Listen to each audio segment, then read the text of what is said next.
ਜਦੋਂ ਵੀ ਕੋਈ national level ਦਾ leader Chandigarh ਚ ਆਉਂਦਾ ਸੀਗਾ ਉਦੋਂ ਮੇਅਰ ਤਾਂ ਹੁੰਦਾ ਨਹੀਂ ਸੀਗਾ ਜੀ, ਇੱਕ ਐਮਪੀ ਦੀ ਸੀਟ ਹੁੰਦੀ ਹੈ ਤੇ ਦੂਜਾ ਪੁੱਛਦੇ ਸੀਗੇ ਪੋਲੀਟੀਕਲ ਅਰੀਨਾ ਦੇ ਵਿੱਚ ਵੀ ਯੂਨੀਵਰਸਿਟੀ ਦਾ ਪ੍ਰਧਾਨ ਕੌਣ ਹੈ। ਚੱਲਣਾ ਘੱਟ ਹੈ ਪਰ ਚੱਲਣਾ ਮੜਕ ਦੇ ਨਾਲ ਹੈ। ਸਟੂਡੈਂਟ ਪੋਲਿਟਿਕਸ ਦਾ ਨਾਮ ਗੈਂਗਸਟਰਿਜ਼ਮ ਦੇ ਨਾਲ ਜੁੜਨ ਲੱਗ ਗਿਆ ਹੈ। ਉਹ ਪੰਜਾਬ ਹੈ ਜਿਹਦੀ ਧਰਤੀ ਦੇ ਪੁੱਤਰਾਂ ਨੇ ਕਦੀ ਕਿਸੇ ਦੀ ਹੀਨਤਾ ਮੰਨੀ ਨਹੀਂ। ਤੁਸੀਂ ਇੱਕ ਬਿਸ਼ਨੋਈ ਦੀ ਗੱਲ ਕਰ ਰਹੇ ਹੋ, ਉਹ ਇਹੋ ਜਿਹੇ ਬਿਸ਼ਨੋਈ ਦੇਸ਼ ਲਈ ਮਰਨ ਲਈ ਤਿਆਰ ਹੋ ਜਾਣਗੇ। ਮੋਬਾਈਲ ਵੀ ਨਹੀਂ ਸੀਗਾ ਤੇ ਵਾਹੀਕਲ ਵੀ ਨਹੀਂ ਸੀਗੇ ਔਰ ਲੱਭ ਵੀ ਝਾਟੀ ਇੱਕ ਦੂਜੇ ਨੂੰ ਲਈਦਾ ਸੀਗਾ। ਹੀਟ ਆਫ ਪੋਲਿਟਿਕਸ ਔਰ ਦ ਹੀਟ ਆਫ ਦ ਬੁਲੇਟ। ਸਤਿ ਸ਼੍ਰੀ ਅਕਾਲ। ਅੱਜ ਸਾਡੇ ਨਾਲ ਸਿਗਨੀਫੀਕੈਂਸ ਆਫ ਯੂਥ ਪੋਲਿਟਿਕਸ ਤੇ ਗੱਲਬਾਤ ਕਰਨ ਲਈ ਹੈ DPS Randhawa aka Dayal Pratap Singh Randhawa, one of the founding presidents of SOPU from Punjab University. Sir, most welcome, sir. Thank you ji. Thank you for inviting. Sir, how was the time when you founded SOPU Party, student organization of Punjab University? It was year 1997, am I right? Yes, it was year 97. Yes. Like nobody came with a plan to found this party, so it emerged out of these circumstances. I took admission in law department. My batch was 95-98, Punjab University, and like we were like ordinary student coming, enjoying our stay in the university and doing our study. But just what happens in 1996, the university authorities announced indirect elections, and in those elections my friends, they just asked me to, though students are coming seeking their votes, why don't you contest?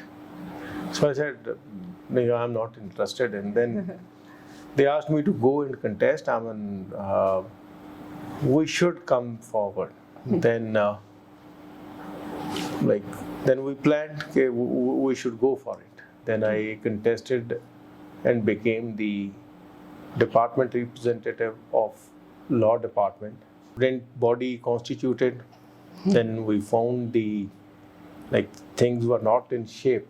They were not appropriate the way the student leadership has to emerge. But ਕਿਹੜੀਆਂ student bodies ਸੀਗੀਆਂ ਉਸ time ਤੱਕ? ਉਸ ਵਕਤ student bodies 3-4 ਸੀਗੀਆਂ ਜਿਹੜੀਆਂ ਜ਼ਿਆਦਾ active ਸਨ, ਜਿਨ੍ਹਾਂ ਦੇ ਵਿੱਚ ਇੱਕ ਤਾਂ ਪੰਜਾਬ ਯੂਨੀਵਰਸਿਟੀ ਸਟੂਡੈਂਟਸ ਯੂਨੀਅਨ ਸੀ, ਪੁਸੂ ਪਾਰਟੀ, ਇੱਕ ਪੁਸ਼ ਸੀਗੀ Punjab university students harmony, okay, ਇੱਕ ਸੀਗੀ ਪੂਸਫ ਪੰਜਾਬ ਯੂਨੀਵਰਸਿਟੀ ਸਟੂਡੈਂਟਸ ਫੈਡਰੇਸ਼ਨ। ਔਰ ਇਸ ਤੋਂ ਬਿਨਾਂ ਜਿਹੜੀਆਂ ਪੋਲੀਟੀਕਲ ਆਈਡੀਓਲੋਜੀ ਦੀਆਂ ਜਾਂ ਪੋਲੀਟੀਕਲ ਪਾਰਟੀਜ਼ ਦੇ ਸਟੂਡੈਂਟ ਵਿੰਗ ਸਨ, ਉਹਨਾਂ ਦੇ ਵਿੱਚ ਸੀਗੀ NSUI, EISF, ABVP और SFI भी काफ़ी हद तक एक्टिव सी। सो ये सन स्टूडेंट बॉडीज ਜਿਹੜੀਆਂ ਉਸ ਵਕਤ। So you were not satisfied with them, ਇਹ ਵਾਲੀਆਂ ਦੇ ਕੰਮ? Not with them actually. What happened, indirect elections ਜਿਹੜੇ ਨੇ ਨਾ, ਉਹ true representation ਇਸ ਤਰ੍ਹਾਂ ਦੀ ਨਹੀਂ ਸਨ ਕਿ ਉਦੋਂ ਇਹ ਕਲਚਰ 70s ਔਰ 60s 'ਚ ਵੀ ਸੀਗਾ। Then students took initiative. And 76-77 there happened one in the name of referendum. Okay. Referendum for direct elections. ਉਹ referendum ਜਿਹੜਾ ਹੈ, ਉਹ ਜਨਰਲ ਇਜਲਾਸ ਜਿਹੜਾ ਹੈ, ਉਹਦੇ ਵਿੱਚ ਸਟੂਡੈਂਟਸ ਨੇ ਡਿਮਾਂਡ ਕੀਤੀ ਕਿ ਡਾਇਰੈਕਟ ਇਲੈਕਸ਼ਨਸ ਹੋਣੇ ਚਾਹੀਦੇ ਨੇ। ਤੇ ਫਿਰ 1977 ਦੇ ਵਿੱਚ ਫਸਟ ਟਾਈਮ ਪੰਜਾਬ ਯੂਨੀਵਰਸਿਟੀ ਦੇ ਇਤਿਹਾਸ 'ਚ ਸਟੂਡੈਂਟਸ ਦੇ ਡਾਇਰੈਕਟ ਇਲੈਕਸ਼ਨਸ ਹੋਏ ਸਨ। ਔਰ 77 ਤੋਂ ਲੈ ਕੇ 84 ਤੱਕ, ਯਾਨੀ 83 'ਚ ਲਾਸਟ ਇਲੈਕਸ਼ਨ ਹੁੰਦਾ ਹੈ, ਔਰ 84 ਅਪ੍ਰੈਲ ਦੇ ਵਿੱਚ ਜਿਹੜਾ ਜਾਂ ਜੂਨ ਮਈ ਦੇ ਵਿੱਚ ਜਿਹੜੀਆਂ ਡਿਸਟਰਬੈਂਸਸ ਪੰਜਾਬ 'ਚ ਹੋਈਆਂ, ਜਿਹੜੀਆਂ ਹਰਮੰਦਰ ਸਾਹਿਬ 'ਤੇ ਅਟੈਕ ਹੋਇਆ ਜਾਂ ਟੈਰਰਿਜ਼ਮ ਦਾ ਦੌਰ ਜਦੋਂ ਆਇਆ, ਉਸ ਤੋਂ ਬਾਅਦ ਇਹਨਾਂ ਹਾਲਾਤਾਂ ਨੂੰ ਮੁੱਖ ਰੱਖਦੇ ਹੋਏ, ਜਿੱਥੇ ਕਿ ਪ੍ਰੈਜ਼ੀਡੈਂਟ ਰੂਲ ਸੀ, ਗਵਰਨਰੀ ਰਾਜ ਸੀਗਾ, ਅਤੇ ਇਹ ਜਿਹੜੀ ਸਟੂਡੈਂਟਸ ਦੀ ਆਵਾਜ਼ ਸੀ ਜਾਂ ਇਹ ਟ੍ਰੈਂਡ ਸੀ, ਇਹ ਵੀ ਬੰਦ ਹੋ ਗਿਆ ਸੀ। ਅਸੀਂ ਤਾਂ ਬਸ ਐਵੇਂ ਹੀ ਸ਼ੁਰੂ ਕੀਤਾ ਆਪਣਾ ਸਫ਼ਰ ਇਸ ਪਾਸੇ ਵੱਲ। ਅਤੇ ਜਦੋਂ ਇੱਕ ਡਿਪਾਰਟਮੈਂਟ ਰਿਪਰੈਜ਼ੈਂਟੇਟਿਵ ਹੋਣ ਦੇ ਨਾਤੇ ਵੇਖਿਆ ਕਿ ਜਿਹੜੀ ਕੰਪੀਟੈਂਸ, ਜਿਹੜਾ ਇਨੀਸ਼ੀਏਟਿਵ, ਜਿਹੜਾ ਕਰੇਜ ਇੱਕ ਸਟੂਡੈਂਟ ਲੀਡਰ ਦੇ ਵਿੱਚ ਹੋਣਾ ਚਾਹੀਦਾ ਹੈ, ਉਹਦੇ 'ਚ ਕਮੀ ਵੇਖੀ। ਲੀਡਰਸ਼ਿਪ ਵੈਕਿਊਮ ਸੀ ਉਦੋਂ ਵੀ। ਯੈਸ। ਅਤੇ ਮੈਨੂੰ ਲੱਗਿਆ ਕਿ ਇਹ ਇੱਕ ਬੜੀ ਸਾਡਾ ਜਿਹੜਾ ਸੰਵਿਧਾਨਕ ਰਾਈਟ ਹੈ, ਬੜੇ ਚਿਰ ਤੋਂ ਇਹ ਦਬਾ ਕੇ ਰੱਖਿਆ ਹੋਇਆ। ਔਰ ਫਿਰ ਅਸੀਂ 97 ਚ ਇਹਦੇ ਬਾਰੇ ਵਿਚਾਰ ਕੀਤਾ, ਲਾਮਬੰਦ ਹੋਏ ਤੇ ਜਿਹੜੀਆਂ ਵੀ ਕੰਸਰਨਡ ਅਥਾਰਟੀ ਸੀਗੀਆਂ ਉਹਨਾਂ ਸਾਰੀਆਂ ਨੂੰ ਕਨਵਿੰਸ ਕਰਨ ਦੀ ਕੋਸ਼ਿਸ਼ ਕੀਤੀ। ਦਿੱਲੀ ਦਰਬਾਰ ਤੱਕ ਦੇ ਵੀ ਦਰਵਾਜ਼ੇ ਖੜਕਾਏ, ਲੋਕਲ ਵੀ ਇੱਥੇ ਅਥਾਰਟੀਜ਼ ਨੂੰ ਜਿਹੜੀਆਂ ਯੂਟੀ ਐਡਮਿਨਿਸਟ੍ਰੇਸ਼ਨ ਹੈ ਇਹਨਾਂ ਨੂੰ ਵੀ ਅਪਰੋਚ ਕੀਤਾ। ਇੱਕ ਹੋਰ ਬੜੇ ਮੈਂ ਤੁਹਾਨੂੰ ਦੱਸਣਾ ਚਾਹੁੰਦਾ ਕਿ ਜਿਹੜੀ ਸਾਡੀ ਲੀਗਲ ਫਾਈਟ ਸੀਗੀ ਉਸ ਵਕਤ ਦੀ, ਮੈਨੂੰ ਅੱਜ ਵੀ ਯਾਦ ਹੈ ਕਿ ਇਹ ਸਾਡੀਆਂ ਡਾਇਰੈਕਟ ਇਲੈਕਸ਼ਨਸ ਦੀ ਮੰਗ ਨੂੰ ਲੈ ਕੇ ਸਾਡੇ ਸਾਥੀ ਨੇ, ਵੱਡੇ ਭਰਾ ਨੇ, ਐਡਵੋਕੇਟ ਅਜੇ ਜੱਗਾ ਜੀ, ਮੇਰੀ ਉਹਨਾਂ ਨਾਲ ਕੋਈ ਵਾਕਫੀਅਤ ਨਹੀਂ ਸੀਗੀ। ਉਹ ਲੀਗਲ ਬੈਟਲ ਲੜ ਰਹੇ ਸੀ ਇਹ ਇਲੈਕਸ਼ਨ, ਹਾਂ ਆਪਣੇ ਬੇਸਿਸ ਤੇ। ਤੇ ਮੈਂ ਉਹਨਾਂ ਨੂੰ ਪੁੱਛਿਆ ਤੁਸੀਂ ਕਿਸ ਤਰ੍ਹਾਂ ਸਰ? ਕਹਿੰਦੇ ਯਾਰ ਮੈਂ ਵੀ ਇਸ ਯੂਨੀਵਰਸਿਟੀ ਦਾ ਸਟੂਡੈਂਟ ਹਾਂ ਤੇ ਮੈਂ ਸੁਣਿਆ ਬੜੀ ਖੂਬਸੂਰਤ ਇਹ ਪ੍ਰਣਾਲੀ ਹੁੰਦੀ ਹੈ ਕਿ ਜਿੱਥੇ ਸਟੂਡੈਂਟਸ ਦੇ ਨੁਮਾਇੰਦੇ ਚੁਣ ਕੇ ਆਉਂਦੇ ਨੇ ਔਰ ਸਟੂਡੈਂਟਸ ਦੀ ਗੱਲ ਕਰਦੇ ਨੇ ਔਰ ਉਹ ਭਵਿੱਖ ਦਾ ਲੀਡਰ ਨੇ। ਤੇ ਮੈਂ ਤੇ ਕਹਿੰਦੇ ਤਾਂ ਕਰਕੇ ਬੀਇੰਗ ਐਨ ਐਡਵੋਕੇਟ ਕੋਰਟ ਦਾ ਦਰਵਾਜ਼ਾ ਖੜਕਾਇਆ ਤੇ ਉਹ ਹਾਈ ਕੋਰਟ 'ਚ ਨਹੀਂ ਸੀ ਬਲਕਿ ਉਹ ਲੋਕਲ ਜਿਹੜੇ ਲੋਅਰ ਕੋਰਟ ਹੈ ਉਹਦੇ 'ਚ, ਉਦੋਂ ਸੈਕਟਰ 17 'ਚ ਜਿਹੜਾ ਹੁਣ 43 'ਚ ਡਿਸਟ੍ਰਿਕਟ ਕੋਰਟ ਆ ਉਦੋਂ 17 'ਚ ਹੁੰਦਾ ਸੀਗਾ ਤੇ ਉਹਨਾਂ ਦਾ ਕੋਰਟ ਕੇਸ ਉੱਥੇ ਚੱਲ ਰਿਹਾ ਸੀਗਾ। ਤੇ ਉਹਨਾਂ ਨੂੰ ਵੀ ਬੜੀ ਖੁਸ਼ੀ ਹੋਈ ਕਿ ਕੁਛ ਇੱਕ ਵਿਦਿਆਰਥੀ ਸੰਘਰਸ਼ ਜਿਹੜੇ ਨੇ ਜਾਂ ਜਿਹੜੇ ਕਿਉਂਕਿ ਕੋਈ ਨਾ ਕੋਈ ਨੂੰ ਕਿਸੇ ਨਾ ਕਿਸੇ ਬੰਦੇ ਨੂੰ ਝੰਡਾ ਚੁੱਕ ਕੇ ਤੁਰਨਾ ਪੈਂਦਾ ਜੀ। ਤੇ ਉਹ ਜਦੋਂ ਝੰਡਾ ਚੁੱਕ ਕੇ ਤੁਰੇ ਤੇ ਬੜੀਆਂ ਆਰਗੇਨਾਈਜੇਸ਼ਨਸ, ਬੜੇ ਸਾਥੀ ਨਾਲ ਰਲਦੇ ਗਏ ਵੀ ਇਹ ਕੰਮ, ਹਾਂ। ਤੇ ਉਹ ਜੀ ਮੈਂ ਕਹਿੰਦਾ ਕਿ ਸਾਰਾ ਸਿਰਾ ਉਸ ਵਕਤ ਦੇ ਜਿਹੜੇ ਵਾਈਸ ਚਾਂਸਲਰ ਨੇ ਉਹਨਾਂ ਨੂੰ ਜਾਂਦਾ ਹੈ, ਉਸ ਵਕਤ ਦੇ ਜਿਹੜੇ ਐਡਮਿਨਿਸਟ੍ਰੇਸ਼ਨ ਦੇ ਨੇ ਬੰਦੇ ਉਹਨਾਂ ਨੂੰ ਜਾਂਦਾ ਹੈ ਕਿ ਜਿਨ੍ਹਾਂ ਨੇ ਸਟੂਡੈਂਟ ਦੀ ਆਵਾਜ਼ ਨੂੰ ਰੈਸਟੋਰ ਕਰਨ ਵਿੱਚ ਸਾਡਾ ਸਾਰਿਆਂ ਦਾ ਸਾਥ ਦਿੱਤਾ। ਤੇ ਸਾਡਾ ਤਰਕ ਬੜਾ ਸਿੱਧਾ ਸੀ ਕਿ ਜਦੋਂ ਪੰਜਾਬ ਦੇ ਵਿੱਚ ਇਲੈਕਸ਼ਨ ਹੋ ਸਕਦੇ ਹੈ, ਹਰਿਆਣੇ 'ਚ ਇਲੈਕਸ਼ਨ ਹੋ ਸਕਦੇ ਹੈ, ਚੰਡੀਗੜ੍ਹ 'ਚ ਇਲੈਕਸ਼ਨ ਹੋ ਸਕਦੇ ਹੈ, ਤੁਸੀਂ ਆਪਣਾ MLA MP ਚੁਣ ਕੇ ਘੱਲ ਸਕਦੇ ਹੋ ਤੇ ਸਟੂਡੈਂਟਸ ਆਪਣਾ ਨੁਮਾਇੰਦਾ ਨਹੀਂ ਚੁਣ ਕੇ ਘੱਲ ਸਕਦੇ। ਤੇ ਉਹ ਬਸ ਜੀ ਉਸ ਚੀਜ਼ਾਂ ਸਹੀ ਹੋ ਗਈਆਂ ਔਰ ਇਲੈਕਸ਼ਨ ਸਟਾਰਟ ਹੋ ਜਾਂਦੇ ਨੇ ਤੇ ਉਸ ਤੋਂ ਬਾਅਦ ਜਿਹੜਾ ਹੈਗਾ ਜਿਹੜੀ ਸਾਡੀ ਆਰਗੇਨਾਈਜੇਸ਼ਨ ਹੈ ਅੱਗੇ ਵਧਣਾ ਸ਼ੁਰੂ ਕਰ ਦਿੰਦੀ ਹੈ। ਉਹ ਕਾਫੀ ਪ੍ਰਭਾਵ ਪਿਆ ਹੈ ਸੋਪੂ ਫਾਊਂਡੇਸ਼ਨ ਦੇ ਨਾਲ ਕਿ ਬਾਕੀ ਦੀਆਂ ਜੋ ਆਰਗੇਨਾਈਜੇਸ਼ਨਸ ਇੱਕ ਤਰ੍ਹਾਂ ਦੀਆਂ ਥੰਮ ਗਈਆਂ ਸੀ। ਹਾਂ ਦੇਖੋ ਥੰਮਦਾ ਤੇ ਕੋਈ ਨਹੀਂ ਹੁੰਦਾ, ਇਹ ਤਾਂ ਰੇਸ ਹੈ, ਵੇਖਣਾ ਕਿ ਕੌਣ ਅੱਗੇ ਦੌੜਦਾ ਹੈ। ਤੇ ਠੀਕ ਹੈ, ਕਦੀ ਕੋਈ ਹੋਰ ਸਾਥੀ ਅੱਗੇ ਦੌੜ ਰਿਹਾ ਹੁੰਦਾ, ਕਦੀ ਅਸੀਂ ਅੱਗੇ ਦੌੜ ਰਹੇ ਹੁੰਦੇ ਹਾਂ। ਬਸ ਇਹ ਹੈ ਕਿ ਇੱਕ ਸਪੋਰਟਸਮੈਨ ਸਪਿਰਿਟ ਦੇ ਤਰੀਕੇ ਨਾਲ ਫਾਈਟ ਕਰਨ ਦੀ ਕੋਸ਼ਿਸ਼ ਕੀਤੀ ਹੈ ਕਿ ਦੌੜ ਕੇ ਹੀ ਅੱਗੇ ਲੰਘਿਆ ਜਾਵੇ, ਠਿੱਬੀ ਮਾਰ ਕੇ ਨਾ ਅੱਗੇ ਲੰਘਿਆ ਜਾਵੇ। ਹਾਊ ਵਾਸ ਸਟੂਡੈਂਟਸ ਐਟੀਟਿਊਡ ਜਦੋਂ ਤੁਸੀਂ ਬਣਾਇਆ? ਬੱਚੇ ਪਾਰਟਿਸਿਪੇਟ ਕਰਨਾ ਚਾਹੁੰਦੇ ਸੀਗੇ? Yes, okay. ਲਾਈਕ ਮੈਨੂੰ ਇਹ ਲੱਗਿਆ ਲਾਈਕ ਕਿ ਜਿਵੇਂ ਉਹ ਸਨਬਡ ਮਹਿਸੂਸ ਕੀਤਾ ਉਹਨਾਂ ਨੇ ਔਰ ਉਹਨਾਂ ਜਿਹੜੀ ਖੁਸ਼ੀ ਦੀ ਲਹਿਰ ਸੀਗੀ ਯਾਰ ਸਾਡੇ ਨੁਮਾਇੰਦੇ ਸਿੱਧੇ ਚੁਣੇ ਜਾਣਗੇ। ਤੇ ਫਿਰ ਐਡਮਿਨਿਸਟ੍ਰੇਸ਼ਨ ਦੇ ਵਿੱਚ, ਯੂਨੀਵਰਸਿਟੀ ਫੰਕਸ਼ਨਿੰਗ ਦੇ ਵਿੱਚ ਇੰਪੋਰਟੈਂਟ ਕਮੇਟੀਜ਼ ਹੁੰਦੀਆਂ ਨੇ, ਉਹਨਾਂ ਦੇ ਵਿੱਚ ਤੁਹਾਡਾ ਜਿਹੜਾ ਹੈ ਉਹ ਰੋਲ ਸ਼ੁਰੂ ਹੁੰਦਾ ਹੈ ਜਿੱਥੇ ਤੁਸੀਂ ਆਪਣੇ ਸਟੂਡੈਂਟਸ ਦੇ ਮੁੱਦੇ, ਚਾਹੇ ਇੰਡੀਵਿਜੂਅਲ ਸਟੂਡੈਂਟ ਦਾ ਹੈ, ਚਾਹੇ ਕਿਤੇ ਪਾਲਿਸੀ ਮੇਕਿੰਗ ਦਾ ਹੈ, ਚਾਹੇ ਕੋਈ ਯੂਨੀਵਰਸਿਟੀ ਦੇ ਵਿੱਚ ਜਿਹੜੇ ਸਟੂਡੈਂਟ ਐਕਟੀਵਿਟੀਜ਼ ਨੇ ਉਹਦੇ ਵਾਸਤੇ ਫੰਡਸ ਦੀ ਐਲੋਕੇਸ਼ਨ ਹੈ ਔਰ ਉਹਦਾ ਲੈਜਿਟਿਮੇਟ ਤਰੀਕੇ ਨਾਲ ਯੂਜ਼ ਹੈ, ਉਹਦੇ ਵਾਸਤੇ ਅਸੀਂ ਹਮੇਸ਼ਾ ਮਤਲਬ ਪਹਿਰਾ ਦਿੱਤਾ ਹੈ। ਔਰ ਹਮੇਸ਼ਾ ਹੀ ਅਸੀਂ ਜਿਹੜਾ ਸਾਡਾ DSW ਆਫਿਸ ਹੁੰਦਾ ਹੈ ਉਹ ਸਾਡੀ ਕਾਰਿਆ ਪ੍ਰਣਾਲੀ, ਸਾਡਾ ਯੂਨੀਵਰਸਿਟੀ ਐਡਮਿਨਿਸਟ੍ਰੇਸ਼ਨ ਨਾਲ, UT ਨਾਲ ਐਡਮਿਨਿਸਟ੍ਰੇਸ਼ਨ ਨਾਲ ਸਾਡਾ ਇੱਕ ਬ੍ਰਿਜ ਦਾ ਕੰਮ ਕਰਦਾ ਹੈ। ਤੇ ਅਸੀਂ ਹਮੇਸ਼ਾ ਕੋਈ ਵੀ ਕੰਮ ਕਰਨਾ ਹੁੰਦਾ ਸੀ ਅਸੀਂ ਉਹਨਾਂ ਨੂੰ ਡਾਇਰੈਕਟ ਕਰਦੇ ਹੁੰਦੇ ਸੀਗੇ। ਵੈਸੇ ਸ਼ਬਦ ਤਾਂ ਸਖਤ ਹੈ ਪਰ ਅਸੀਂ ਡਾਇਰੈਕਟ ਕਰਦੇ ਹੁੰਦੇ ਸੀ ਕਿ ਸਾਨੂੰ ਸਰ ਆਹ ਕੰਮ ਕਰਨਾ ਹੈ ਤੇ ਸਾਡਾ ਉਸ ਤਰੀਕੇ ਦਾ ਸਿਸਟਮ ਤਿਆਰ। ਡੈਮੋਕ੍ਰੈਟਿਕ ਸਟਰਕਚਰ ਯੂਨੀਵਰਸਿਟੀ ਚ ਲਿਆਂਦਾ ਔਰ ਇਸ ਉਹ 14 ਸਾਲ ਬਾਅਦ ਆਇਆ ਜੀ। 83 ਦਾ ਜਿਹੜਾ ਐਕੈਡੈਮਿਕ ਸੈਸ਼ਨ ਸੀਗਾ 83-84 ਦਾ, ਉਹ 83 ਦੇ ਵਿੱਚ ਲਾਸਟ ਇਲੈਕਸ਼ਨ ਹੋਏ ਹੋਣਗੇ ਜਿਹੜੇ ਅਗਸਤ ਸਤੰਬਰ 'ਚ ਹੁੰਦੇ ਸਨ। ਤੇ ਉਸ ਤੋਂ ਬਾਅਦ ਫਿਰ 84 ਆ ਗਿਆ ਤੇ 84 ਜੂਨ ਤੋਂ ਬਾਅਦ ਤੇ ਹਾਲਾਤ ਹੋ ਗਏ ਸਨ, ਉਹਦੇ ਕਰਕੇ ਇਲੈਕਸ਼ਨਸ ਨਹੀਂ ਹੋਏ। ਤੇ ਫਿਰ 97 'ਚ ਹੋਏ ਨੇ ਜੀ ਆਫਟਰ ਗੈਪ ਆਫ 14 ਇਅਰਸ, 14 ਸਾਲਾਂ ਬਾਅਦ। ਤੇ ਸੁਪੂ ਪਾਰਟੀ ਵਾਸ ਦਾ ਵਿਨਰ? ਨਹੀਂ, first time it was not, but ਬੜੇ ਮਾਣ ਦੀ ਗੱਲ ਅੱਜ ਵੀ ਹੈ ਤੇ ਉਸ ਵਕਤ ਤਾਂ ਸੀਗੀ ਹੀ ਕਿ 1-2 ਕਾਲਜਾਂ ਨੂੰ ਛੱਡ ਕੇ ਸਾਰੇ ਹੀ ਕਾਲਜਸ ਦੇ ਵਿੱਚ ਕਲੀਨ ਸਵੀਪ ਔਰ ਕੰਪਲੀਟ ਪੈਨਲ। ਔਰ ਉਸ ਤੋਂ ਬਾਅਦ ਯੂਨੀਵਰਸਿਟੀ ਦੇ ਵਿੱਚ ਜਿਹੜੀਆਂ ਨੈਕਸਟ 2 ਟਰਮ ਸੀਗੀਆਂ ਉਹਦੇ ਵਿੱਚ ਵੀ ਸੋਪੂ ਦੁਬਾਰਾ ਜਿੱਤਦੀ ਹੈ ਜੀ। ਤੇ ਉਸ ਤੋਂ ਬਾਅਦ 2 ਵਾਰੀ ਹੋਰ ਜਿੱਤਦੀ ਹੈ, ਫਿਰ ਥੋੜਾ ਚਿਰ 3-4 ਸਾਲ ਦਾ ਗੈਪ ਹੁੰਦਾ, ਫਿਰ ਉਸ ਤੋਂ ਬਾਅਦ 2004-5 ਦੇ ਵਿੱਚ ਫਿਰ ਮੇਰਾ ਖਿਆਲ ਸ਼ਾਇਦ ਉਦੋਂ ਗੋਲਡੀ ਫਸਟ ਟਾਈਮ ਜਿੱਤਦਾ ਹੈ ਥਰੂ ਐਮਐਲਏ ਦਲਵੀਰ ਹਾਂ ਸਿੰਘ ਜਿਹੜੇ ਦਲਵੀਰ ਨੇ ਜੀ ਹਾਂ ਸੋਪੂ ਇੱਕ ਐਂਡ ਪੋਸੂ ਆਲਸੋ ਇੱਦਾਂ ਦੀਆਂ ਪਾਰਟੀਆਂ ਜੋ ਯੂਨੀਵਰਸਿਟੀ ਦੀਆਂ ਪਾਰਟੀਆਂ ਆ, ਇੱਦਾਂ ਲੱਗਦਾ ਕਿ ਇਹਨਾਂ ਦਾ ਵੱਡੀ ਕਿਸੇ ਪਾਰਟੀ ਦੇ ਨਾਲ ਕੋਈ ਜ਼ਿਆਦਾ ਲਿੰਕ ਨਹੀਂ ਆ, ਕਿਸੇ ਵੱਡੀ ਪਾਰਟੀ ਦਾ ਪ੍ਰਭਾਵ ਨਹੀਂ ਹੈ, ਪਰ ਐਟ ਦ ਸੇਮ ਟਾਈਮ ਉੱਥੇ ਹੋਰ ਬਹੁਤ ਪਾਰਟੀਆਂ ਹੈ, NSUI, ABVP, ਸੋਈ ਬਾਅਦ ਵਿੱਚ ਇਮਰਜ ਹੋਈ। ਕੀ ਡਿਫਰੈਂਸ ਆ ਸੋਪੂ ਦਾ ਔਰ ਬਾਕੀ ਪਾਰਟੀਆਂ ਦਾ? ਮੇਰਾ ਮੰਨਣਾ ਹੈ ਕਿ ਜਿਹੜੀ ਲੋਕਲ ਲੀਡਰਸ਼ਿਪ ਹੈਗੀ ਹੈ, ਜਿਹੜੀਆਂ ਕੈਂਪਸ ਤੋਂ ਮਰਜ ਹੁੰਦੀਆਂ ਨੇ ਪਾਰਟੀਆਂ, ਉਹਨਾਂ ਦੇ ਲੋਕਲ ਇਸ਼ੂਜ਼ ਤੇ ਜ਼ਿਆਦਾ ਫੋਕਸ ਹੁੰਦਾ ਹੈ ਔਰ ਥੋੜਾ ਵਿਚਾਰ ਅਧੀਨ ਔਰ ਥੋੜਾ ਐਕਸ਼ਨ ਸਾਡਾ ਜਿਹੜੇ ਇਸ਼ੂਜ਼ ਨੇ ਨੈਸ਼ਨਲ ਵੀ ਨੇ ਇੰਟਰਨੈਸ਼ਨਲ ਵੀ ਨੇ, ਇਹ ਸਟੂਡੈਂਟਸ ਦੀ ਜ਼ਿੰਮੇਵਾਰੀ ਹੈ। ਇੱਕ ਲਰਨਿੰਗ ਸਟੇਜ ਹੈ, ਇੱਕ ਸਿੱਖਿਆਰਥੀ ਇੱਥੇ ਆਉਂਦਾ ਹੈ, ਜੇ ਉਹਨੇ ਕਿਤਾਬਾਂ ਦੀ ਪੜ੍ਹਾਈ ਕਰਨੀ ਹੈ, ਲੈਬੋਰਟਰੀ 'ਚ ਪੜ੍ਹਨਾ ਹੈ, ਤੇ ਇੱਕ ਸਮਾਜ 'ਚ ਵਿਚਰਨਾ ਕਿਵੇਂ ਹੈ, ਆਪਣੇ ਦੇਸ਼ ਦੇ ਭਵਿੱਖ ਵਿੱਚ ਜਿਹੜੇ ਉਹਨਾਂ ਦੇ ਨੁਮਾਇੰਦੇ ਹੋਣਗੇ ਉਹ ਕਿਵੇਂ ਦੇ ਹੋਣੇ ਚਾਹੀਦੇ ਨੇ, ਤੇ ਉਹਦੇ ਬਾਰੇ ਵੀ ਸਿੱਖਣਾ ਜ਼ਰੂਰੀ ਹੈ। ਤੇ ਮੈਂ ਸਮਝਦਾ ਕਿ ਬਹੁਤ ਕੁਝ ਸਟੂਡੈਂਟਸ ਨੇ ਸਿੱਖਿਆ ਹੈ ਔਰ ਇਹ ਕਮੀ ਜਿਹੜੀ ਮਹਿਸੂਸ ਵੀ ਹੁੰਦੀ ਹੈ ਕਿ ਜਿਹੜੇ ਬਾਕੀ ਸਟੇਟਾਂ 'ਚ ਇਲੈਕਸ਼ਨ ਨਹੀਂ ਹੁੰਦੇ, ਨਵੀਂ ਲੀਡਰਸ਼ਿਪ ਐਮਰਜ ਹੋ ਕੇ ਨਹੀਂ ਆਉਂਦੀ, ਉਹੀ ਜਿਹੜੇ ਘੱਟ ਪੜ੍ਹੇ ਲਿਖੇ ਬੰਦੇ ਜਿਹੜੇ ਪੋਲਿਟਿਕਸ 'ਚ ਆਉਂਦੇ ਨੇ, ਇਹਦਾ ਇਹੀ ਕਾਰਨ ਹੈ ਕਿ ਸਾਡੇ ਜਿਹੜੇ ਪੜ੍ਹੇ ਲਿਖੇ ਸਟੂਡੈਂਟਸ ਨੇ ਉਹਨਾਂ ਨੂੰ ਮੌਕਾ ਨਹੀਂ ਮਿਲਦਾ ਜਾਂ ਉਹ ਐਮਰਜ ਨਹੀਂ ਹੋ ਪਾਉਂਦੇ with the passage of time. So ਇਹ ਜਿਹੜੀ ਨੈਸ਼ਨਲ ਲੈਵਲ ਦੀਆਂ ਪਾਰਟੀਆਂ ਨੇ ਜਾਂ ਪੋਲੀਟੀਕਲ ਪਾਰਟੀਆਂ ਨੇ, ਉਹਨਾਂ ਦੇ ਕੰਪੈਰੀਜ਼ਨ 'ਚ ਇਹ ਪਾਰਟੀ ਸਾਡੇ ਵਕਤ ਬਹੁਤ ਐਕਟਿਵ ਸਨ। ਦੂਸਰੀਆਂ ਪਾਰਟੀਆਂ ਤਾਂ ਸਿਰਫ ਅਲਾਇੰਸ ਲਈ ਤੁਹਾਡੇ ਕੋਲ ਆਉਂਦੀਆਂ ਸੀ ਵੀ ਉਹਨਾਂ ਦਾ ਨਾਮ ਇਹ ਹੋ ਜਾਵੇ ਵੀ ਉਹ ਇਲੈਕਸ਼ਨ ਕੰਟੈਸਟ ਕਰ ਰਹੀਆਂ ਨੇ। ਸੋ ਮੈਂ ਤਾਂ ਸਮਝਦਾ ਕਿ ਰੋਲ ਬਹੁਤ ਜ਼ਿਆਦਾ ਲੋਕਲ ਪਾਰਟੀਆਂ ਦਾ ਰਿਹਾ ਜੀ ਪਹਿਲੀ ਪੋਲੀਟਿਕਸ ਵਿੱਚ, ਜਿਹੜਾ ਸਾਡੇ ਟਾਈਮ ਤੋਂ 95 ਤੋਂ ਲੈ ਕੇ 2012 ਤੱਕ। ਹੁਣ ਤੁਸੀਂ ਕੀ ਡਿਫਰੈਂਸ ਫਾਈਂਡ ਆਊਟ ਕਰਦੇ ਹੋ 1997 ਤੋਂ ਲੈ ਕੇ ਹੁਣ 2021 ਆ ਗਿਆ, ਲੋਕਾਂ ਦਾ, ਵਿਦਿਆਰਥੀਆਂ ਦਾ ਐਟੀਟਿਊਡ?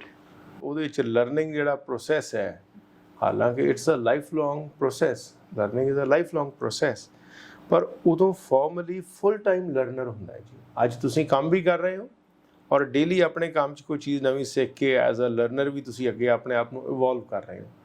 ਉਦੋਂ ਬੱਚਾ ਬਿਲਕੁਲ 100% ਫੋਕਸ ਹੁੰਦਾ ਹੈ, ਫਾਰਮਲ ਐਜੂਕੇਸ਼ਨ ਦੇ ਵਿੱਚ ਹੁੰਦਾ ਹੈ, ਤੇ ਉਹਦੇ ਵਿੱਚ ਜਿਹੜਾ ਇਹ ਸਿੱਖਦਾ ਹੈ ਔਰ ਉਹਨੂੰ ਇਹ ਵੀ ਪਤਾ ਲੱਗਦਾ ਹੈ ਕਿ ਸਾਡੇ ਸਿਸਟਮ ਦੀ ਡੈਮੋਕ੍ਰੇਸੀ ਕਿਸ ਤਰ੍ਹਾਂ ਦੀ ਹੈ, ਸਾਡੀ ਲੀਡਰਸ਼ਿਪ ਕਿਸ ਤਰ੍ਹਾਂ ਦੀ ਹੈ, ਤੇ ਜੇ ਬਦਲਾਵ ਦੀ ਕੋਈ ਉਹਦੀ ਆਸ ਜਾਂ ਭਾਵਨਾ ਜਾਗਦੀ ਹੈ, ਉਹ ਇਹ ਲੀਡਰਸ਼ਿਪ ਵੇਖ ਕੇ ਜਾਗਦੀ ਹੈ ਕਿ ਹਾਂ, ਜੇ ਬਾਹਰ ਕੋਈ ਗਲਤ ਤਰੀਕੇ ਨਾਲ ਪੋਲਿਟਿਕਸ ਚੱਲ ਰਹੀ ਹੈ ਜਾਂ ਨਹੀਂ ਟਰੂ ਲੀਡਰਸ਼ਿਪ ਕਿਸੇ ਸਟੇਟ ਨੂੰ, ਨੇਸ਼ਨ ਨੂੰ ਮਿਲ ਰਹੀ, ਤਾਂ ਆਸ ਇੱਥੋਂ ਜਾਗਦੀ ਹੈ ਕਿ ਸਾਡੇ ਜਿਹੜੇ ਯੂਨੀਵਰਸਿਟੀ ਦੇ ਕਾਲਜਿਸ ਦੇ ਲੀਡਰ ਨੇ, ਕੱਲ੍ਹ ਨੂੰ ਇਹਨਾਂ ਨੇ ਜਾ ਕੇ ਉਹਨਾਂ ਨੂੰ ਰਿਪਲੇਸ ਕਰਨਾ ਤੇ ਉਹ ਬੈਟਰ ਪਰਫਾਰਮ ਕਰਨਗੇ। ਸੋ ਇੱਕ ਆਸ ਹੈ, ਇੱਕ ਉਮੀਦ ਹੈ, ਇੱਕ ਸਟੂਡੈਂਟ ਨੂੰ ਜ਼ਿਆਦਾ ਹੈ, ਹਾਲਾਂਕਿ ਬਾਕੀ ਜਿਹੜੇ ਪਬਲਿਕ ਪਰਸਨ ਨੇ ਉਹਨਾਂ ਨੂੰ ਇੰਨੀ ਜ਼ਿਆਦਾ ਨਹੀਂ ਹੁੰਦੀ, ਕਿਉਂਕਿ ਜ਼ਿਆਦਾ ਸਾਡੇ ਜਿਹੜੇ ਸਟੂਡੈਂਟਸ ਦੇ ਲੀਡਰਸ ਨੇ ਉਹਨਾਂ ਨੂੰ ਵੱਡੇ ਪਲੇਟਫਾਰਮ ਤੇ ਨਹੀਂ ਲਿਆਂਦਾ ਜਾਂਦਾ। ਪਰ ਪਹਿਲੇ ਜਿਹੜੇ ਆਪਾਂ 70s ਜਾਂ 80s ਦੀ ਗੱਲ ਕਰ ਲਈਏ, ਉਦੋਂ ਕਾਫੀ ਪ੍ਰਮੋਟ ਕੀਤਾ ਜਾਂਦਾ ਸੀ ਸਟੂਡੈਂਟ ਲੀਡਰਸ਼ਿਪ ਨੂੰ, ਕਿ ਜਦੋਂ ਵੀ ਕੋਈ ਨੈਸ਼ਨਲ ਲੈਵਲ ਦਾ ਲੀਡਰ ਚੰਡੀਗੜ੍ਹ 'ਚ ਆਉਂਦਾ ਸੀਗਾ, ਉਦੋਂ ਮੇਅਰ ਤਾਂ ਹੁੰਦਾ ਨਹੀਂ ਸੀਗਾ ਜੀ, ਇੱਕ MP ਦੀ ਸੀਟ ਹੁੰਦੀ ਹੈ, ਤੇ ਦੂਜਾ ਪੁੱਛਦੇ ਸੀਗੇ ਪੋਲੀਟੀਕਲ ਅਰੀਨਾ ਦੇ ਵਿੱਚ ਵੀ ਯੂਨੀਵਰਸਿਟੀ ਦਾ ਪ੍ਰਧਾਨ ਕੌਣ ਹੈ। Very nice. ਸੋ ਮੇਅਰ ਤਾਂ ਇੱਥੇ ਮੇਰੇ ਕੋਲ ਮਿਡ 90s 'ਚ ਬਣਨਾ ਸ਼ੁਰੂ ਹੋਇਆ ਕਿ ਲੇਟ 90s ਦੇ ਵਿੱਚ, ਇੱਥੇ ਤਾਂ ਮੇਰੇ ਕਨਸੈਪਟ ਹੀ ਨਹੀਂ ਸੀਗਾ ਜੀ। ਤੇ ਉਹ ਮੇਰਾ ਦੱਸਣ ਤੋਂ ਮਤਲਬ ਇਹ ਹੈ ਕਿ ਜਿਹੜਾ ਪੰਜਾਬ ਯੂਨੀਵਰਸਿਟੀ ਦੇ ਪ੍ਰੈਜ਼ੀਡੈਂਟ ਦੀ ਬੜੀ ਇੰਪੋਰਟੈਂਸ ਸੀਗੀ ਸਟੂਡੈਂਟ ਕਾਉਂਸਲ ਦੇ ਦੀ, ਤੇ ਪਹਿਲੀ ਲੀਡਰਸ਼ਿਪ ਉਹਨਾਂ ਨੂੰ ਅਗਾਂਹ ਵੀ ਕਾਫੀ ਲੈ ਕੇ ਆਏ ਸਨ, ਜਿਹੜੇ ਪਹਿਲੇ ਲੀਡਰ ਸਨ ਬੜੇ ਅੱਗੇ ਉਹ ਉੱਪਰ ਆਏ ਸਨ। ਪਰ ਹੁਣ ਥੋੜਾ ਜਿਹੜੀ ਪੋਲੀਟੀਕਲ ਇੰਟਰਫੇਰੈਂਸ ਹੋਈ ਹੈ, ਮੇਰਾ ਸ਼ੁਰੂ ਹੀ ਤਾਂ ਮੰਨਣਾ ਇਹ ਸੀ ਵੀ ਸ਼ਾਇਦ ਕੋਈ ਇਹਨਾਂ ਦੀ ਕੰਟਰੀਬਿਊਸ਼ਨ ਬਹੁਤ ਜ਼ਿਆਦਾ ਹੋਏਗੀ, ਜਿਹਦੇ ਨਾਲ ਕੋਈ ਸਟੂਡੈਂਟਸ ਦੇ ਜਿਹੜੇ ਇਸ਼ੂਜ਼ ਨੇ ਸਰਕਾਰਾਂ ਦੇ ਲੈਵਲ ਦੇ ਉਹ ਹੱਲ ਹੋਣਗੇ, ਜਿਹਦੇ ਵਿੱਚ ਕਿ ਪਾਲਿਸੀ ਮੇਕਿੰਗ 'ਚ ਹੋਗੀ, ਫੰਡ ਐਲੋਕੇਸ਼ਨ ਹੋਗੀ, ਬਜਟ ਐਲੋਕੇਸ਼ਨ ਹੋਗੀ, ਤੇ ਉਹ ਸਭ ਤੋਂ ਜ਼ਰੂਰੀ ਸੀਗੇ, ਉਹ ਨਹੀਂ ਹੋਏ। ਸੋ ਮੈਂ ਸਮਝਦਾ ਕਿ ਇੱਕ ਆਸ ਸੀਗੀ ਕਿ ਜਿਹੜੀਆਂ ਪੋਲੀਟੀਕਲ ਪਾਰਟੀਆਂ ਇਹਨਾਂ ਫੋਕਸ ਕਰ ਰਹੀਆਂ ਨੇ ਆਪਣੇ ਸਟੂਡੈਂਟ ਬਾਡੀਜ਼ ਨੂੰ ਇੱਥੇ ਐਸਟੈਬਲਿਸ਼ ਕਰਕੇ ਜਾਂ ਮੋਬਿਲਾਈਜ਼ ਕਰਕੇ ਜਾਂ ਉਹਨਾਂ ਨੂੰ ਇਲੈਕਸ਼ਨਾਂ ਜਿਤਾ ਕੇ ਕਿ ਵੱਡੇ ਮੁੱਦੇ ਹੱਲ ਹੋਣਗੇ, ਉਹ ਮੈਨੂੰ ਹੋਏ ਨਜ਼ਰ ਨਹੀਂ ਆਏ, ਰਿਜ਼ਲਟ ਨਹੀਂ ਮਿਲੇ। ਪਿਛਲੇ ਜਿਹੜੇ 7-8 ਸਾਲਾਂ ਦਾ ਇਹ ਸਾਰਾ ਦੌਰ ਰਿਹਾ ਹੈ, ਉਹ ਨਿਰਾਸ਼ਾਜਨਕ ਹੀ ਰਿਹਾ ਹੈ, ਕਿਉਂਕਿ ਜਦੋਂ ਕਿਸੇ ਪੋਲੀਟੀਕਲ ਪਾਰਟੀ ਦਾ ਕੋਈ ਸਟੂਡੈਂਟ ਵਿੰਗ ਇਲੈਕਸ਼ਨ ਜਿੱਤਦਾ ਹੈ ਤਾਂ ਉਹ ਪਾਲਿਸੀ ਮੇਕਿੰਗ ਵਿੱਚ ਅੱਛੀ ਸੇਧ ਬਣਾ ਸਕਦੇ ਨੇ, ਪਲੱਸ ਪਾਰਟੀ ਵੀ ਉਹਨਾਂ ਦੇ ਸੁਝਾਵਾਂ ਨੂੰ ਬੜੇ ਅੱਛੇ ਤਰੀਕੇ ਨਾਲ ਐਕਸੈਪਟ ਕਰੇ, ਕਿਉਂਕਿ ਉਹਨਾਂ ਵੀ ਪਬਲਿਕ ਡੋਮੇਨ 'ਚ ਜਾਣਾ ਹੈ। ਜੇ ਕੋਈ ਵਿਦਿਆਰਥੀਆਂ ਬਾਰੇ ਗੱਲ ਚੰਗੀ ਕਰਨਗੇ, ਰੱਖਣਗੇ ਜਾਂ ਉਹਨਾਂ ਦੇ ਮਸਲਿਆਂ ਦੇ ਉੱਤੇ ਫੋਕਸ ਕਰਨਗੇ, ਤਾਂ ਮੇਰਾ ਖਿਆਲ ਹੈ ਹਰ ਪੋਲੀਟੀਕਲ ਪਾਰਟੀ ਨੂੰ ਆਪਣਾ ਬੇਸ ਵਧਾਉਣ ਲਈ ਇਹ ਜਿਹੜੀਆਂ ਲਾਈਕ ਇੰਸਟੀਟਿਊਸ਼ਨਸ ਨੇ ਉਹਨਾਂ ਨੂੰ ਪ੍ਰਮੋਟ ਕਰਨ ਵਿੱਚ, ਆਪਣੀ ਪਾਲਿਸੀ ਮੇਕਿੰਗ ਦੇ ਵਿੱਚ ਤਬਦੀਲੀਆਂ ਲਿਆਉਣ ਦੀ ਲੋੜ ਹੈ, ਉਹਨਾਂ ਨੂੰ ਤਾਂ ਚੱਕਣ ਦੀ ਲੋੜ ਹੈ। ਇੱਦਾਂ ਲੱਗਦਾ ਜਦੋਂ ਆਪਾਂ ਕੈਂਪਸ ਤੇ ਜਾ ਕੇ ਦੇਖਦੇ ਹਾਂ ਕਿ ਜ਼ਿਆਦਾਤਰ ਬੱਚੇ ਅਟਰੈਕਟ ਹੁੰਦੇ ਆ ਵੱਡੀਆਂ ਪੋਲੀਟੀਕਲ ਪਾਰਟੀ ਦੀ ਇਨਫਲੂਐਂਸ ਵਾਲੀਆਂ ਸਟੂਡੈਂਟ ਆਰਗੇਨਾਈਜੇਸ਼ਨ, NSUI, ABVP ਜਾਂ SOE ਵੱਲ। ਸੋਪੂ ਔਰ ਪੁੱਸੂ ਵੱਲ ਬਹੁਤ ਘੱਟ ਬੱਚਿਆਂ ਦੀ ਇਨਵੋਲਵਮੈਂਟ ਆ ਅੱਜ ਦੇ ਟਾਈਮ 'ਚ। ਇਹ ਐਟੀਟਿਊਡ ਦਾ ਡਿਫਰੈਂਸ 2011-12 ਤੋਂ ਬਾਅਦ ਦੀ ਗੱਲ ਕਰ ਰਹੇ ਹਾਂ। ਹਾਂਜੀ ਹਾਂਜੀ, ਇਹ ਸਭ ਕੁਝ ਉਲਟਾ ਸੀ ਉਸ ਤੋਂ ਪਹਿਲਾਂ। ਅੱਛਾ ਜੀ। ਸੋ ਇਹ ਗਲੈਮਰਾਈਜ਼ ਕੀਤਾ ਗਿਆ ਇਸ ਸਟੂਡੈਂਟ ਪੋਲਿਟਿਕਸ ਨੂੰ, ਜਿਹੜੀ ਕਿ ਇੱਕ ਸਿੰਪਲਿਸਿਟੀ ਦੇ ਪਲੇਟਫਾਰਮ ਤੇ ਚੱਲ ਰਹੀ ਸੀ। ਇਹਨੂੰ ਇੱਕ ਕਲਚਰ ਦਿੱਤਾ ਗਿਆ, ਇਲੈਕਸ਼ਨ ਮਹਿੰਗਾ ਹੋਇਆ, ਇੱਕ ਸਧਾਰਨ ਸਟੂਡੈਂਟ ਦੀ ਰੀਚ ਤੋਂ ਕਿਤੇ ਬਾਹਰ ਚਲਾ ਗਿਆ। ਸੋ ਬੜੇ ਆਮ ਔਰ ਬੜੇ ਜਨ ਸਧਾਰਨ ਪਰਿਵਾਰ ਚੋਂ ਬੱਚੇ ਆ ਕੇ ਇੱਥੇ ਆਪਣੀਆਂ ਇਲੈਕਸ਼ਨਾਂ ਵੀ ਲੜ ਲੈਂਦੇ ਸੀ, ਅੱਗੇ ਵੀ ਆ ਜਾਂਦੇ ਸੀ, ਪੜ੍ਹਾਈ 'ਚ ਵੀ ਅੱਛੀਆਂ ਮੱਲਾਂ ਮਾਰਦੇ ਸੀ। ਪਰ ਹੁਣ ਜਿਹੜੇ ਬਜਟਸ ਨੇ ਆਫੀਸ਼ੀਅਲ ਤਾਂ ਕੁਝ ਹੋਰ ਹੋਣਗੇ, ਕਿਉਂਕਿ ਲਿੰਗਦੋ ਕਮੇਟੀ ਵਿੱਚ ਉਹਨਾਂ ਨੇ ਬਜਟ ਲਿਮਿਟੇਸ਼ਨ, ਸਪੈਂਡਿੰਗਸ ਦੀ ਲਿਮਿਟੇਸ਼ਨ ਤੇ ਵੀ ਕੁਐਸਚਨ ਕੀਤਾ ਹੈ। ਬਟ ਉਹਦੇ ਨੁਕਸਾਨ ਇਹ ਹੋਏ ਨੇ ਕਿ ਉਹਦੀਆਂ ਟਰਮਸ ਐਂਡ ਕੰਡੀਸ਼ਨਸ ਇੰਨੀਆਂ ਸਖਤ ਕਰਤੀਆਂ ਨੇ ਕਿ ਜਿਹੜੀ ਜੈਨੂਇਨ ਲੀਡਰਸ਼ਿਪ ਹੈ ਨਾ ਜੀ, ਉਹ ਉੱਭਰ ਨਹੀਂ ਰਹੀ। ਸਟਰੋਂਗ ਲੀਡਰਸ਼ਿਪ ਜਿਹੜੀ ਹੈ ਉਹ ਉੱਭਰ ਨਹੀਂ ਰਹੀ। ਸੋ ਉਹ ਸੀਗੀਆਂ ਤਾਂ ਸਿਰਫ ਸਿਫਾਰਸ਼ਾਂ ਹੀ, ਪਰ ਆਪਣੇ ਇੱਥੇ ਇਨ ਟੋਟੋ ਫੋਲੋ ਕਰਕੇ ਤੇ ਉਸ ਤਰੀਕੇ ਨਾਲ ਉਹਨੂੰ ਬਣਾਇਆ ਗਿਆ ਜੀ। ਪਿਛਲੇ ਫਿਊ ਡੇਜ਼ ਦੇ ਵਿੱਚ ਕਾਫੀ ਗਰਮ ਮੁੱਦਾ ਇਹ ਬੇਸਿਕਲੀ, ਮੈਨੂੰ ਜਿੱਥੋਂ ਤੱਕ ਮੇਰੀ ਆਬਜ਼ਰਵੇਸ਼ਨ ਰਿਸਰਚ ਕਹਿੰਦੀ ਹੈ 2005 ਤੋਂ ਲੈ ਕੇ ਹੁਣ ਤੱਕ ਸਟੂਡੈਂਟ ਪੋਲਿਟਿਕਸ ਦਾ ਨਾਮ ਗੈਂਗਸਟਰਿਜ਼ਮ ਦੇ ਨਾਲ ਜੁੜਨ ਲੱਗ ਗਿਆ ਹੈ। ਤੁਸੀਂ ਦੱਸੋ ਕੀ ਕਾਰਨ ਹੋ ਸਕਦਾ ਹੈ ਔਰ ਇਸ ਚੀਜ਼ ਦਾ ਕੀ ਹੱਲ ਹੋਵੇ? ਬੜਾ ਅਹਿਮ ਸਵਾਲ ਹੈ, ਔਰ ਇਸ ਵਕਤ ਜਿਹੜਾ ਹੁਣ ਇਹ ਦੌਰ ਚੱਲ ਰਿਹਾ ਹੈਗਾ, ਇਹਦੇ ਵਿੱਚ ਇਹੋ ਜਿਹੀ ਚੀਜ਼ ਦਾ ਉਭਰਨਾ, ਪਨਪਣਾ, ਅੱਗੇ ਵਧਣਾ, ਇਹ ਬੜਾ ਫਿਕਰ ਦਾ ਵਿਸ਼ਾ ਹੈ। ਇਹਦੇ ਵਿੱਚ ਸਾਡੇ ਸਾਰੇ ਸਰਕਾਰੀ ਤੰਤਰ ਨੂੰ, ਹਰ ਪੋਲੀਟੀਕਲ ਪਾਰਟੀ ਨੂੰ ਬੜਾ ਸੋਚ ਵਿਚਾਰ ਕੇ ਇਸ ਦੇ ਉੱਤੇ ਕੰਮ ਕਰਨ ਦੀ ਲੋੜ ਹੈ। ਇਹ ਯੂਥ ਜਿਹੜਾ ਹੈ, ਇਹ ਫਾਇਰ ਹੈ, ਇਹ ਤੂਫਾਨ ਹੈ। ਇਹ ਤੂਫਾਨ ਹੈ, ਇਹ ਪਾਣੀ ਦਾ ਉਹ ਸੈਲਾਬ ਹੈ ਜਿਨਨੇ ਹਰ ਰਸਤੇ 'ਚ ਆਉਂਦੀ ਚੀਜ਼ ਨੂੰ ਲਤਾੜ ਕੇ ਅੱਗੇ ਲੰਘ ਜਾਣਾ ਹੈ। ਇੰਨਾ ਜੋਸ਼ ਹੈ। ਜੇ ਅਸੀਂ ਪਾਣੀਆਂ ਨੂੰ ਚੰਗੇ ਬੰਨ ਬਣਾ ਕੇ, ਚੰਗੇ ਡੈਮ ਬਣਾ ਕੇ ਚੈਨਲਾਈਜ਼ ਨਾ ਕਰੀਏ ਵਾਟਰ ਕੋਰਸਸ ਨੂੰ, ਕੈਨਲਾਈਜੇਸ਼ਨ ਆਫ ਵਾਟਰ ਨਾ ਹੋਵੇ, ਉਹਦੇ ਚੋਂ ਇਲੈਕਟ੍ਰਿਸਿਟੀ ਨਾ ਪੈਦਾ ਹੋਵੇ, ਤਾਂ ਉਹ ਜਦੋਂ ਵੀ ਆਏਗਾ ਹੜ੍ਹ ਬਣ ਕੇ ਤਬਾਹ ਕਰ ਦੇਗਾ। 2 ਸਾਲ 'ਚ ਇੱਕ ਵਾਰੀ ਆ ਜਾਏ, 5 ਸਾਲ 'ਚ ਇੱਕ ਵਾਰੀ ਆ ਜਾਏ, 10 ਸਾਲ 'ਚ 2 ਵਾਰੀ ਆ ਜਾਏ। ਇਹ ਯੂਥ ਦੀ એનર્ਜੀ ਹੈ। ਇਹਨੂੰ ਅਸੀਂ ਕਿਵੇਂ ਚੈਨਲਾਈਜ਼ ਕਰਨਾ, ਇਹਨੂੰ ਅਸੀਂ ਕਿਹੜੇ ਪਾਸੇ ਨੂੰ ਵਰਤਣਾ, ਇਹਨੂੰ ਅਸੀਂ ਕਿਵੇਂ ਸਹੀ ਰਾਹ ਤੇ ਰੱਖਣਾ, ਕਿਵੇਂ ਸਾਡਾ ਸਮਾਜ, ਸੂਬਾ, ਦੇਸ਼ ਅੱਗੇ ਵਧੇ, ਕਿਵੇਂ ਵਰਤਣਾ। ਤੇ ਮੈਂ ਸਮਝਦਾ ਇਹ ਤੇ ਸਾਡੇ ਪਾਲਿਸੀ ਮੇਕਰਸ ਦੀ, ਸਾਡੀ ਸਰਕਾਰ ਦੀ ਸਭ ਤੋਂ ਵੱਡੀ ਨਾਕਾਮੀ ਹੈ ਕਿ ਸਾਡਾ ਯੂਥ ਡੀਰੇਲ ਹੋ ਰਿਹਾ, ਸਾਡਾ ਯੂਥ ਇੱਕ ਗਲਤ ਪਾਸੇ ਨੂੰ ਜਾ ਰਿਹਾ। ਔਰ ਉਹਦੇ ਵਾਸਤੇ ਮੈਂ ਇੱਕ ਮਿਸਾਲ ਦੇਣੀ ਚਾਹੁੰਦਾ ਤੁਹਾਨੂੰ ਕਿ ਇੱਕ ਹਾਲੀਵੁੱਡ ਦੀ ਮੂਵੀ ਹੈ, ਉਹਦੇ 'ਚ ਵਾਈਟ ਕਾਲਰ ਕ੍ਰਾਈਮ ਵਾਲਾ ਬੜਾ ਕਮਾਲ ਦਾ ਇੱਕ ਕ੍ਰਿਮੀਨਲ ਸੀਗਾ ਜੀ, ਜਿਹੜੀ ਫੈਡਰਲ ਇਨਵੈਸਟੀਗੇਸ਼ਨ ਏਜੰਸੀ ਹੈ ਉਹਨਾਂ ਨੇ ਉਸ ਬੰਦੇ ਨੂੰ ਵਿਨ ਕੀਤਾ, ਸਾਈਕੋਲੋਜੀਕਲੀ ਉਹਨੂੰ ਕਨਵਿੰਸ ਕੀਤਾ, ਔਰ ਉਹਨੂੰ ਸਰਕਾਰ ਵਾਸਤੇ ਹੀ ਕੰਮ ਕਰਨ ਲਈ, ਆਪਣੀ ਏਜੰਸੀ ਵਾਸਤੇ ਹੀ ਕੰਮ ਕਰਨ ਲਈ ਇੰਪ੍ਰੈਸ ਕੀਤਾ, ਮਤਲਬ ਮੋਟੀਵੇਟ ਕੀਤਾ।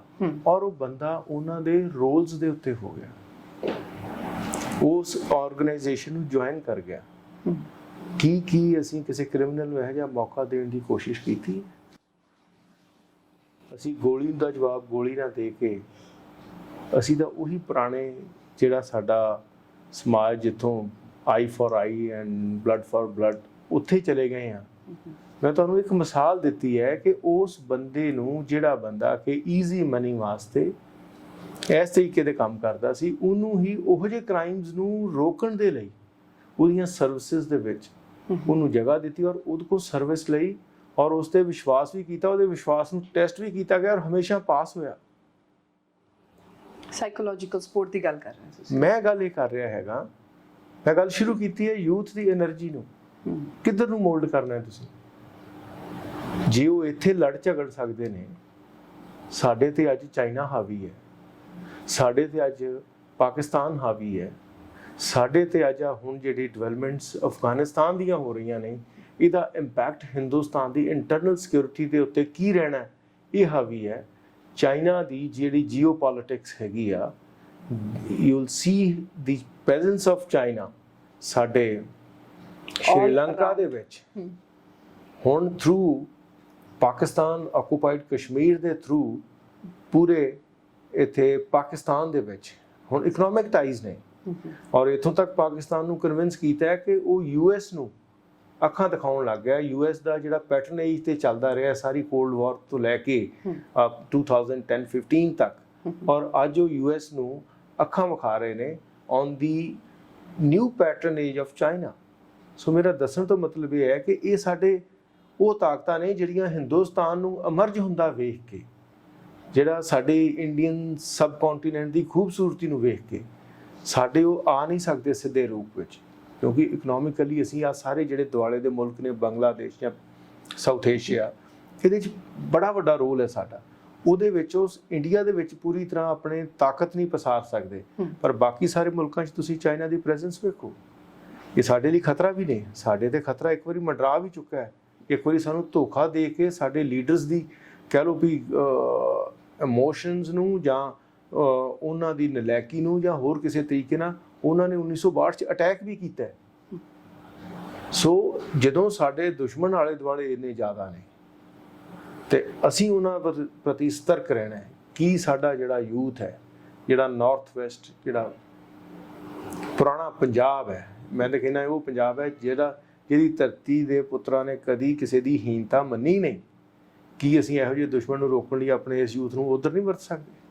ਇਹਦੀ ਮਿਸਾਲ ਮੈਂ ਹਾਲੀਵੁੱਡ ਵਾਲੀ ਇਸ ਕਰਕੇ ਦਿੱਤੀ ਹੈ ਕਿ ਇਸ ਸਿਸਟਮ ਦੀ ਕਮੀ ਹੈ ਕਿ ਜਿਹੜੀ ਸਾਡੀ ਸਪੈਸ਼ਲਿਟੀ ਹੈ ਉਹਨੂੰ ਕਿੱਥੇ ਵਰਤਣਾ, ਤੇ ਫਿਰ ਇਹਨੂੰ ਕਦੀ ਨਾਂ ਦੇ ਦਿੱਤਾ ਜਾਂਦਾ ਹੈ ਵੀ ਇਹ ਤੇ ਜੀ ਨਕਸਲਾਈਟ ਨੇ, ਇਹ ਤੇ ਜੀ ਖਾੜਕੂ ਨੇ, ਇਹ ਤੇ ਜੀ ਗੈਂਗਸਟਰ ਨੇ, ਇਹ ਤੇ ਜੀ ਨਸ਼ੇੜੀ ਨੇ, ਇਹ ਤੇ ਜੀ ਐਂਟੀ ਨੈਸ਼ਨਲ ਨੇ।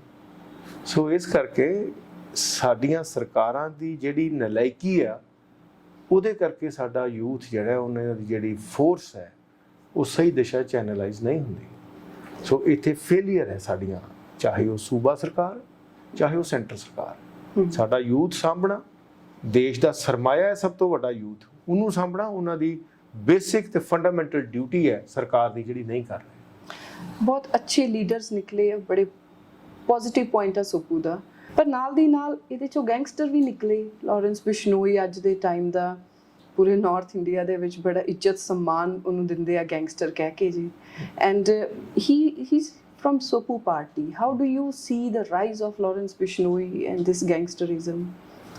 ਦੇਖੋ ਮੈਂ ਫਿਰ ਉੱਥੇ ਹੀ ਗੱਲ ਲਿਆ ਰਿਹਾ ਹੈਗਾ ਕਿ ਇੱਕ ਸਪੈਸੀਫਿਕ ਚੀਜ਼ ਦਾ ਨਾਮ ਦੇ ਕੇ ਪਾਰਟੀ ਨੂੰ ਉਹਦੇ ਬਾਰੇ ਕਹਿਣਾ ਕਿ ਇੱਕ ਇਸ ਤਰੀਕੇ ਦਾ ਬੰਦਾ ਦਿੱਤਾ ਹੈ। ਜੋ ਵੀ ਇਹਦੇ ਪਿੱਛੇ ਕਾਰਨ ਹੋ ਸਕਦੇ ਨੇ, it needs a case study. ਪਹਿਲੀ ਗੱਲ ਤੇ ਉਹ ਬੰਦਾ ਗਿਆ ਕਿਉਂ ਉਸ ਪਾਸੇ ਵੱਲ, ਦੂਸਰਾ ਜੀ ਉਹ ਗਿਆ ਤੇ ਆਪਾਂ ਉਸ ਚੀਜ਼ ਨੂੰ ਖਤਮ ਕਰ ਲਈ ਆਪਾਂ ਉਹਦੀਆਂ ਸਰਵਿਸਿਜ਼ ਕਿਵੇਂ ਲੈ ਸਕਦੇ ਹਾਂ, ਇੱਕ ਕੇਸ ਸਟੱਡੀ ਦੀ ਲੋੜ ਹੈ। ਔਰ ਮੈਂ ਫਿਰ ਦੁਬਾਰਾ ਕਹਿ ਰਿਹਾ ਹੈਗਾ ਕਿ ਜਿਹੜੀ ਅਨਪੜ੍ਹਤਾ ਵਧੇਗੀ, ਜਿਹੜਾ ਨਸ਼ਾ ਵਧੇਗਾ, ਇਹ ਸਾਡੇ ਪ੍ਰੈਜ਼ੈਂਟ ਪੋਲੀਟੀਕਲ ਸਿਸਟਮ ਨੂੰ ਬੜਾ ਮਾਫਕ ਹੈ। ਕਿਉਂਕਿ ਜਿਹੜਾ ਇੱਕ ਵਾਰੀ ਬੰਦਾ ਪਾਵਰ ਚ ਆਉਂਦਾ ਉੱਥੇ ਸਸਟੇਨ ਕਰਨਾ ਚਾਹੁੰਦਾ for maximum longest term to his capacity, ਔਰ ਉਸ ਚੀਜ਼ ਵਾਸਤੇ ਉਹ ਬੰਦੇ ਨੂੰ ਬਹੁਤ ਜ਼ਿਆਦਾ ਡਿਲੀਵਰ ਕਰਨਾ ਪਏਗਾ। ਜਾਂ ਤੇ ਇਹੋ ਜਿਹੀ ਲੀਡਰਸ਼ਿਪ ਦੇਵੇ ਕਿ ਬੰਦਾ ਬਿਲਕੁਲ ਕਮਾਲ ਦਾ ਲੀਡਰ ਹੋਵੇ ਜੀ, ਜਿਸ ਤਰੀਕੇ ਨਾਲ ਇੱਕ ਲੇਡੀ ਮੇਅਰ ਸੀਗੀ 80 ਕਿ 90 ਇਅਰਸ 올ਡ, ਜਸਟ ਬਲਕਿ ਉੱਥੇ ਟੋਰਾਂਟੋ ਦੇ ਸਬਰਬ ਵਿੱਚ ਉਹ 20-25 ਸਾਲ ਰਹੀ ਹੈ ਜੀ ਮੇਅਰ, ਤੇ ਉਹ ਆਪਣੇ ਨੋਮੀਨੇਸ਼ਨ ਪੇਪਰ ਭਰ ਕੇ ਤੇ ਛੁੱਟੀਆਂ ਤੇ ਚਲੇ ਜਾਂਦੀ ਸੀ, ਕਹਿੰਦੀ ਹੁੰਦੀ ਸੀ ਜੇ ਮੇਰਾ ਕੰਮ 5 ਸਾਲ ਦਾ ਪਸੰਦ ਆਇਆ ਤਾਂ ਵੋਟ ਪਾ ਦਿਓ, ਨਹੀਂ ਤੇ ਨਾ ਪਾ ਦਿਓ। ਇਹੋ ਜਿਹਾ ਕਲਚਰ ਜੇ ਇੱਥੇ ਦੇ ਦੇਣਗੇ, ਇਹਦਾ ਮਤਲਬ ਉਹਦੇ ਵਾਸਤੇ ਲੋਕਾਂ ਨੂੰ ਐਜੂਕੇਟ ਕਰਨਾ ਪਏਗਾ। ਜੇ ਐਜੂਕੇਟ ਨਹੀਂ ਕਰੋਗੇ ਤਾਂ ਤੁਹਾਡੇ ਮਗਰ ਉਹੀ ਜਿਹੜੀਆਂ ਨੇ ਮੁਫਤਖੋਰੀਆਂ ਵਾਸਤੇ, ਗਲਤ ਕੰਮਾਂ ਵਾਸਤੇ, ਮਾੜੇ ਕੰਮਾਂ ਵਾਸਤੇ ਤੁਹਾਨੂੰ ਇੱਕ ਮਾਸ ਬੇਸ ਜਿਹੜਾ ਨਾ ਉਹ ਮਿਲ ਜਾਏਗਾ ਤੇ ਉਹਨੂੰ ਤੁਸੀਂ ਚੰਗੀ ਤਰੀਕੇ ਨਾਲ ਐਕਸਪਲੋਇਟ ਕਰ ਸਕਦੇ। ਬਟ ਇਹ ਸਟੂਡੈਂਟ ਪੋਲਿਟਿਕਸ, ਮੈਂ ਸਟੂਡੈਂਟ ਪੋਲਿਟਿਕਸ ਤੇ ਵੀ ਆ ਰਿਹਾ, ਲੇਕਿਨ ਮੈਂ ਦੱਸ ਰਿਹਾ ਕਿ ਜਿਹੜਾ ਇਹਦਾ ਭਵਿੱਖ ਹੋਰ ਖਤਰਨਾਕ ਹੈ। ਅੱਜ ਦੀ ਤਾਰੀਖ ਦੇ ਵਿੱਚ ਜਿੰਨਾ ਯੂਥ ਆਪਣਾ ਪੜ੍ਹਿਆ ਲਿਖਿਆ ਉਹ ਬਾਹਰ ਜਾ ਰਿਹਾ ਹੈ। ਇੱਕ ਜਨਰੇਸ਼ਨ ਸ਼ਿਫਟ 25 ਸਾਲ ਦਾ ਟਾਈਮ ਨਾਰਮਲ ਨਹੀਂ ਹੈ। ਜਿੱਥੇ ਅਸੀਂ ਪੜ੍ਹਦੇ ਸੀਗੇ ਉੱਥੇ ਸਾਡੇ ਬੱਚੇ ਅਗਲੇ 20-25 ਸਾਲ ਤੱਕ ਉੱਥੇ ਹੁਣ ਤਾਂ ਹੋਰ ਐਡਵਾਂਸ ਹੋ ਗਿਆ ਜਨਰੇਸ਼ਨ, ਹੋਰ ਐਡਵਾਂਸ ਹੋ ਗਿਆ। ਮਤਲਬ ਜਿਹੜਾ 12ਵੀਂ ਤੋਂ ਬਾਅਦ ਬਾਹਰ ਜਾਣ ਵਾਲਾ ਕਨਸੈਪਟ ਹੈ ਉਹ ਕੀ ਹੈ?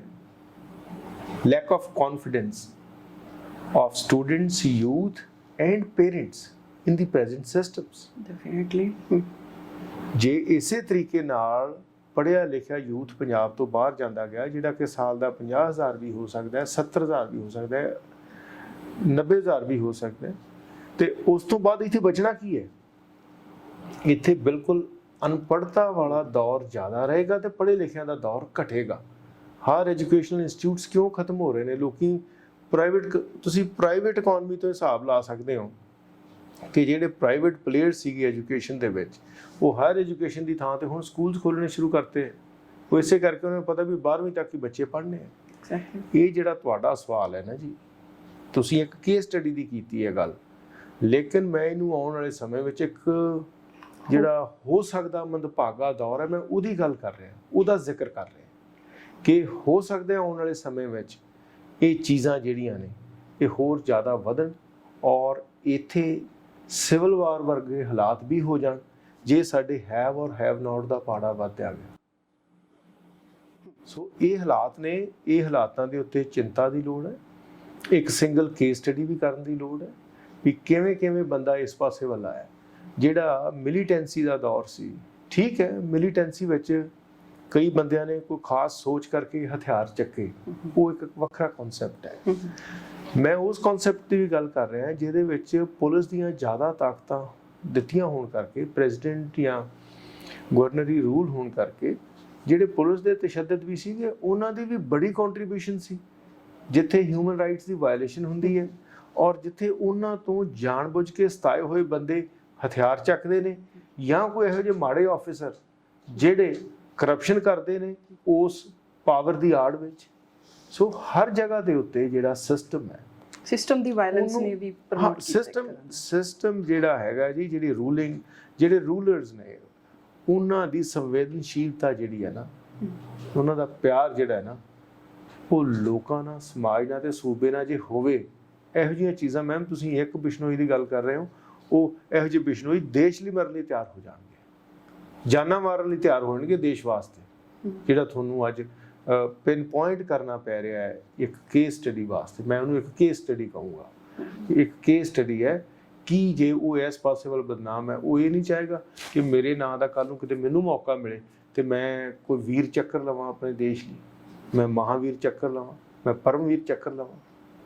ਸੋ ਇਸ ਕਰਕੇ ਇਹ ਚੀਜ਼ਾਂ ਹੈਗੀਆਂ ਯੂਥ ਨੂੰ ਮੋਲਡ ਕਰਨ ਵਾਲੀਆਂ, ਮੋਟੀਵੇਟ ਕਰਨ ਵਾਲੀਆਂ ਵੀ ਅਸੀਂ ਉਹ ਤਾਕਤ ਨੂੰ ਕਿਹੜੇ ਪਾਸੇ ਲਾਉਣਾ, ਕਿੱਧਰ ਯੂਜ਼ ਕਰਨਾ। ਸੋਪੂ ਪਾਰਟੀ ਦੀ ਲੀਡਰਸ਼ਿਪ ਦਾ ਕਿੱਦਾਂ ਦਾ ਕੰਮ ਕਰਨ ਦਾ ਢੰਗ ਸੀ? ਕਿ ਜਿਸ ਟਾਈਮ ਲਾਰੈਂਸ ਬਿਸ਼ਨੋਈ ਦਾ ਇਸ ਪਾਸੇ ਨੂੰ ਛੋਟੇ ਕ੍ਰਿਮੀਨਲ ਕੇਸਿਸ ਤੋਂ ਵਧਿਆ ਅੱਗੇ, ਉਸ ਟਾਈਮ ਕੋਈ ਸੋਪੂ ਦੀ ਲੀਡਰਸ਼ਿਪ ਨਹੀਂ ਸੀ ਉਹਨੂੰ ਰੋਕਣ ਦੇ ਲਈ ਜਾਂ ਟੇਕ ਕੇਅਰ ਕਰਨ ਦੇ ਲਈ? ਮੈਂ ਦੱਸਣਾ ਚਾਹੁੰਦਾ ਜੀ, ਮੇਰੀ ਇੱਕ ਫਿਤਰਤ ਰਹੀ ਹੈ ਕਿ ਜਿੰਨਾ ਚਿਰ ਤੱਕ ਤੁਹਾਨੂੰ ਕੋਈ ਡਿਊਟੀ ਦਿੱਤੀ ਹੈ ਨਾ, ਉਹਨਾਂ ਚਿਰ ਤੱਕ ਤਨਦੇਹੀ ਨਾ ਕਰੋ, ਤੇ ਜਦੋਂ ਤੁਹਾਡਾ ਰੋਲ ਓਵਰ ਹੋ ਗਿਆ, ਚੇਂਜ ਦੀ ਬੈਟਨ ਚੇਂਜ ਕਰ ਦਿਓ। ਤੇ ਸੋਪੂ ਪਾਰਟੀ ਨੂੰ ਸਾਡੇ ਸਾਰੇ ਸੱਜਣਾ ਮਿੱਤਰਾਂ ਨੇ, ਕਲੋਜ਼ ਫਰੈਂਡਸ ਦਾ ਹੀ ਇਹ ਕੰਮ ਸੀਗਾ ਜੀ। ਮੈਂ ਤਾਂ ਕਹਿੰਦਾ ਆਮ ਫਾਊਂਡਰ ਪ੍ਰੈਜ਼ੀਡੈਂਟ ਦਾ ਬਾਅਦ ਚ ਬਣਦਾ ਹੈ, ਫਾਊਂਡਰ ਮੈਂਬਰ ਮੈਂ ਪਹਿਲਾਂ ਹੈ ਜੀ, ਕਿਉਂਕਿ ਅਸੀਂ ਸਾਰੇ ਜਿਹੜੇ 10 15 20 ਸਾਥੀ ਸੀਗੇ ਉਹਨਾਂ ਇਕੱਠੇ ਹੋ ਕੇ ਵਿਚਾਰ ਕੀਤਾ, ਇਹ ਸੋਚ ਲਈ ਤੇ ਉੱਠੇ ਤੇ ਤੁਰ ਪਏ। 96 ਦੀ ਉਹ ਲੌਕ ਇਨ ਟੀਮ ਦੇ ਵਿੱਚ ਬੈਠਿਆਂ ਜਿਹੜੀ ਵੋਟਾਂ ਮੰਗਣ ਦੀ ਪ੍ਰਕਿਰਿਆ ਸੀ, ਉਸ ਵੋਟਾਂ ਮੰਗਣ ਦੀ ਪ੍ਰਕਿਰਿਆ ਨੂੰ ਲੈ ਕੇ ਸਾਡਾ ਇੱਕ ਸਾਥੀ ਕਹਿੰਦਾ ਕਿ ਨਹੀਂ ਭਾਊ ਤੂੰ ਵੀ ਆ ਅੱਗੇ, ਤੂੰ ਵੀ ਇਸ ਪਾਸੇ ਚੱਲ। ਸੋ ਉਹ ਇੱਕ ਐਕਟ ਹੈ ਉਸ ਵਕਤ ਦਾ ਜਿਹੜਾ ਸਾਰੇ ਪਾਸੇ ਸਾਨੂੰ ਸਾਰਿਆਂ ਨੂੰ ਇਕੱਠਿਆਂ ਲੈ ਕੇ ਤੁਰਦਾ ਹੈ। ਜੇ ਮੇਰਾ ਖਿਆਲ ਆ ਮੈਂ ਲਾਅ 'ਚ ਐਡਮਿਸ਼ਨ ਮੇਰੀ 95 'ਚ ਹੋਈ ਆ, ਉਦੋਂ ਐਂਟਰੈਂਸ ਫਸਟ ਟਾਈਮ ਹੋਇਆ ਸੀਗਾ ਤੇ ਐਂਟਰੈਂਸ ਕਲੀਅਰ ਕਰਕੇ ਐਡਮਿਸ਼ਨ ਲਈ ਹੈ। 96 ਚੋਣ ਹੁੰਦੀ ਹੈ, ਜੇ 96 'ਚ ਚੋਣ ਨਹੀਂ ਹੁੰਦੀ ਤੇ ਮੇਰਾ ਖਿਆਲ ਹੈ ਕੋਈ ਸਾਡਾ ਸਾਥੀਆਂ ਦਾ ਵਿਚਾਰ ਨਹੀਂ ਸੀ ਬਣਨਾ ਤੇ 98 'ਚ ਲਾਅ ਕਰਕੇ ਘਰ ਨੂੰ ਚਲੇ ਜਾਣਾ ਸੀ ਜਾਂ ਪ੍ਰੈਕਟਿਸ 'ਚ ਆ ਜਾਣਾ ਸੀਗਾ। ਤੇ ਮੇਰੇ ਇੱਕ ਮੰਚ ਸੀਗਾ ਕਿ ਜਿਹੜੇ ਸਾਡੇ ਤੋਂ ਪਹਿਲਾਂ ਦੀ ਲੀਡਰਸ਼ਿਪ ਸੀਗੀ ਜਿਹਨੂੰ ਅਸੀਂ ਚੈਲੰਜ ਵੀ ਕੀਤਾ, ਔਰ ਉਹਨਾਂ ਦੇ ਉੱਤੇ ਇੱਕੋ ਸੀਗਾ ਵੀ ਉਹ ਬੜੇ ਲੰਬੇ ਸਮੇਂ ਤੋਂ ਯੂਨੀਵਰਸਿਟੀ 'ਚ ਪੈਰ ਪਸਾਰੇ ਹੋਏ ਨੇ, 10-10 ਸਾਲ 15-15 ਸਾਲ ਲੰਬੀ ਉਹਨਾਂ ਦੀ ਸਟੇ ਸੀਗੀ। ਤੇ ਮੇਰਾ ਇੱਕ ਸੀਗਾ ਮਨ ਕਿ ਸਟੇ ਲੈਜਿਟਮੇਟ ਤੇ ਟੂ ਦੀ ਪੁਆਇੰਟ ਹੋਣੀ ਚਾਹੀਦੀ ਹੈ। ਜਦੋਂ ਚੇਂਜ ਆਫ ਬੈਟਨ ਹੋ ਗਿਆ ਕੋਈ ਦਖਲ ਦੁਬਾਰਾ ਵਾਪਸ ਨਹੀਂ ਹੋਏਗਾ। 2001 ਦੇ ਵਿੱਚ ਜਦੋਂ ਇਲੈਕਸ਼ਨ ਸਾਡੀ ਪਾਰਟੀ ਜਿੱਤਦੀ ਹੈ ਜੀ, ਮੈਂ ਬੈਟਨ ਅਗਲੇ ਬੰਦੇ ਨੂੰ ਦੇ ਕੇ ਮੈਂ ਦੁਬਾਰਾ ਪਿੱਛੇ ਮੁੜ ਕੇ ਨਹੀਂ ਵੇਖਿਆ।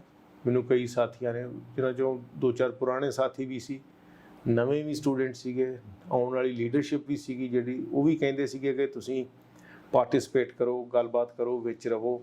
ਮੈਂ ਕਿਹਾ ਜੀ ਜੇ ਅਸੀਂ ਪਾਰਟਿਸਿਪੇਟ ਕਰਦੇ ਰਵਾਂਗੇ ਤਾਂ ਇੱਥੇ ਨਵੀਂ ਲੀਡਰਸ਼ਿਪ 'ਚ ਕਦੀ ਵੀ ਕੌਨਫੀਡੈਂਸ ਪੈਦਾ ਨਹੀਂ ਹੋਏਗਾ। ਉਹਨਾਂ ਨੂੰ ਖੁਦ ਆਪਣੇ ਫੈਸਲੇ ਲੈਣ ਦਿਓ। ਜੇ ਅੱਜ ਯੂਨੀਵਰਸਿਟੀ ਦੇ ਆਰਗੇਨਾਈਜੇਸ਼ਨ 'ਚ ਪਾਰਟੀ ਦਾ ਮੈਂ ਪ੍ਰਧਾਨ ਹੈਗਾ, ਫੈਸਲੇ ਮੈਂ ਲੈ ਰਿਹਾ, ਮੇਰੇ ਇੱਕ ਮੈਸੇਜ ਦੇ ਉੱਤੇ ਹੀ ਸਾਰੇ ਸਾਥੀ ਪਹੁੰਚ ਜਾਂਦੇ ਨੇ। ਉਸ ਤੋਂ ਪਹਿਲਾਂ ਅਸੀਂ ਡਿਸਕਸ ਕਰਦੇ ਹਾਂ ਤੇ ਇੱਕ ਸਾਡੇ ਵੱਲੋਂ ਨੋਟਿਸ ਹੀ ਕੱਢਿਆ ਜਾਂਦਾ ਸੀ। ਨਾ ਤਾਂ ਅਸੀਂ ਕਦੀ ਫੋਟੋ ਲਾਉਂਦੇ ਸੀਗੇ ਜੀ ਉੱਥੇ ਤੇ ਨਾ ਹੀ ਕਦੀ ਨਾਮ ਲਿਖਦੇ ਸੀਗੇ। ਪ੍ਰੈਜ਼ੀਡੈਂਟ ਸੋਪੂ ਲਿਖ ਕੇ ਨੋਟਿਸ ਲਾ ਦੇਣਾ ਵੀ ਫਲਾਣੇ ਦਿਨ ਮੀਟਿੰਗ ਹੈ, ਆਹ ਗੱਲ ਹੈ ਜੀ। ਟੈਲੀਫੋਨ ਵੀ ਨਹੀਂ ਸੀ ਕੁਛ ਹੁੰਦੇ ਤੇ 10 ਹੋਸਟਲ ਸੀਗੇ, 6 ਮੁੰਡਿਆਂ ਦੇ 4 ਕੁੜੀਆਂ ਦੇ ਤੇ 30-35 ਡਿਪਾਰਟਮੈਂਟ ਦੇ ਨੋਟਿਸ ਹੁੰਦੇ ਸੀਗੇ ਜੀ। ਉਹਨਾਂ ਨੋਟਿਸ ਬੋਰਡ ਦੇ ਉੱਤੇ ਨੋਟਿਸ ਲਾ ਦੇਣਾ ਤੇ ਸਾਰਿਆਂ ਨੇ ਉਸ ਤਰੀਕੇ ਨਾਲ ਕਾਰਵਾਈ 'ਚ ਸ਼ਾਮਲ ਹੋਏ ਨਾ। ਸੋ ਜਦੋਂ ਬੈਟਨ ਚੇਂਜ ਕੀਤਾ ਜੀ, ਉਸ ਤੋਂ ਬਾਅਦ ਮੈਂ ਬਿਲਕੁਲ ਕਿਸੇ ਵੀ ਤਰ੍ਹਾਂ ਦਾ ਦਖਲ ਜਿਹੜਾ ਸੀਗਾ ਉਹ ਦੇਣਾ ਸਹੀ ਨਹੀਂ ਸਮਝਿਆ, ਕਿਉਂਕਿ ਮੈਂ ਉਸੇ ਚੀਜ਼ ਦੇ ਖਿਲਾਫ ਤਾਂ ਪਹਿਲਾਂ ਲੜਿਆ ਸਾਂ ਕਿ ਸਟੇ ਲੈਜਿਟਮੇਟ ਤੇ ਟੂ ਦੀ ਪੁਆਇੰਟ ਹੋਣਾ ਚਾਹੀਦਾ।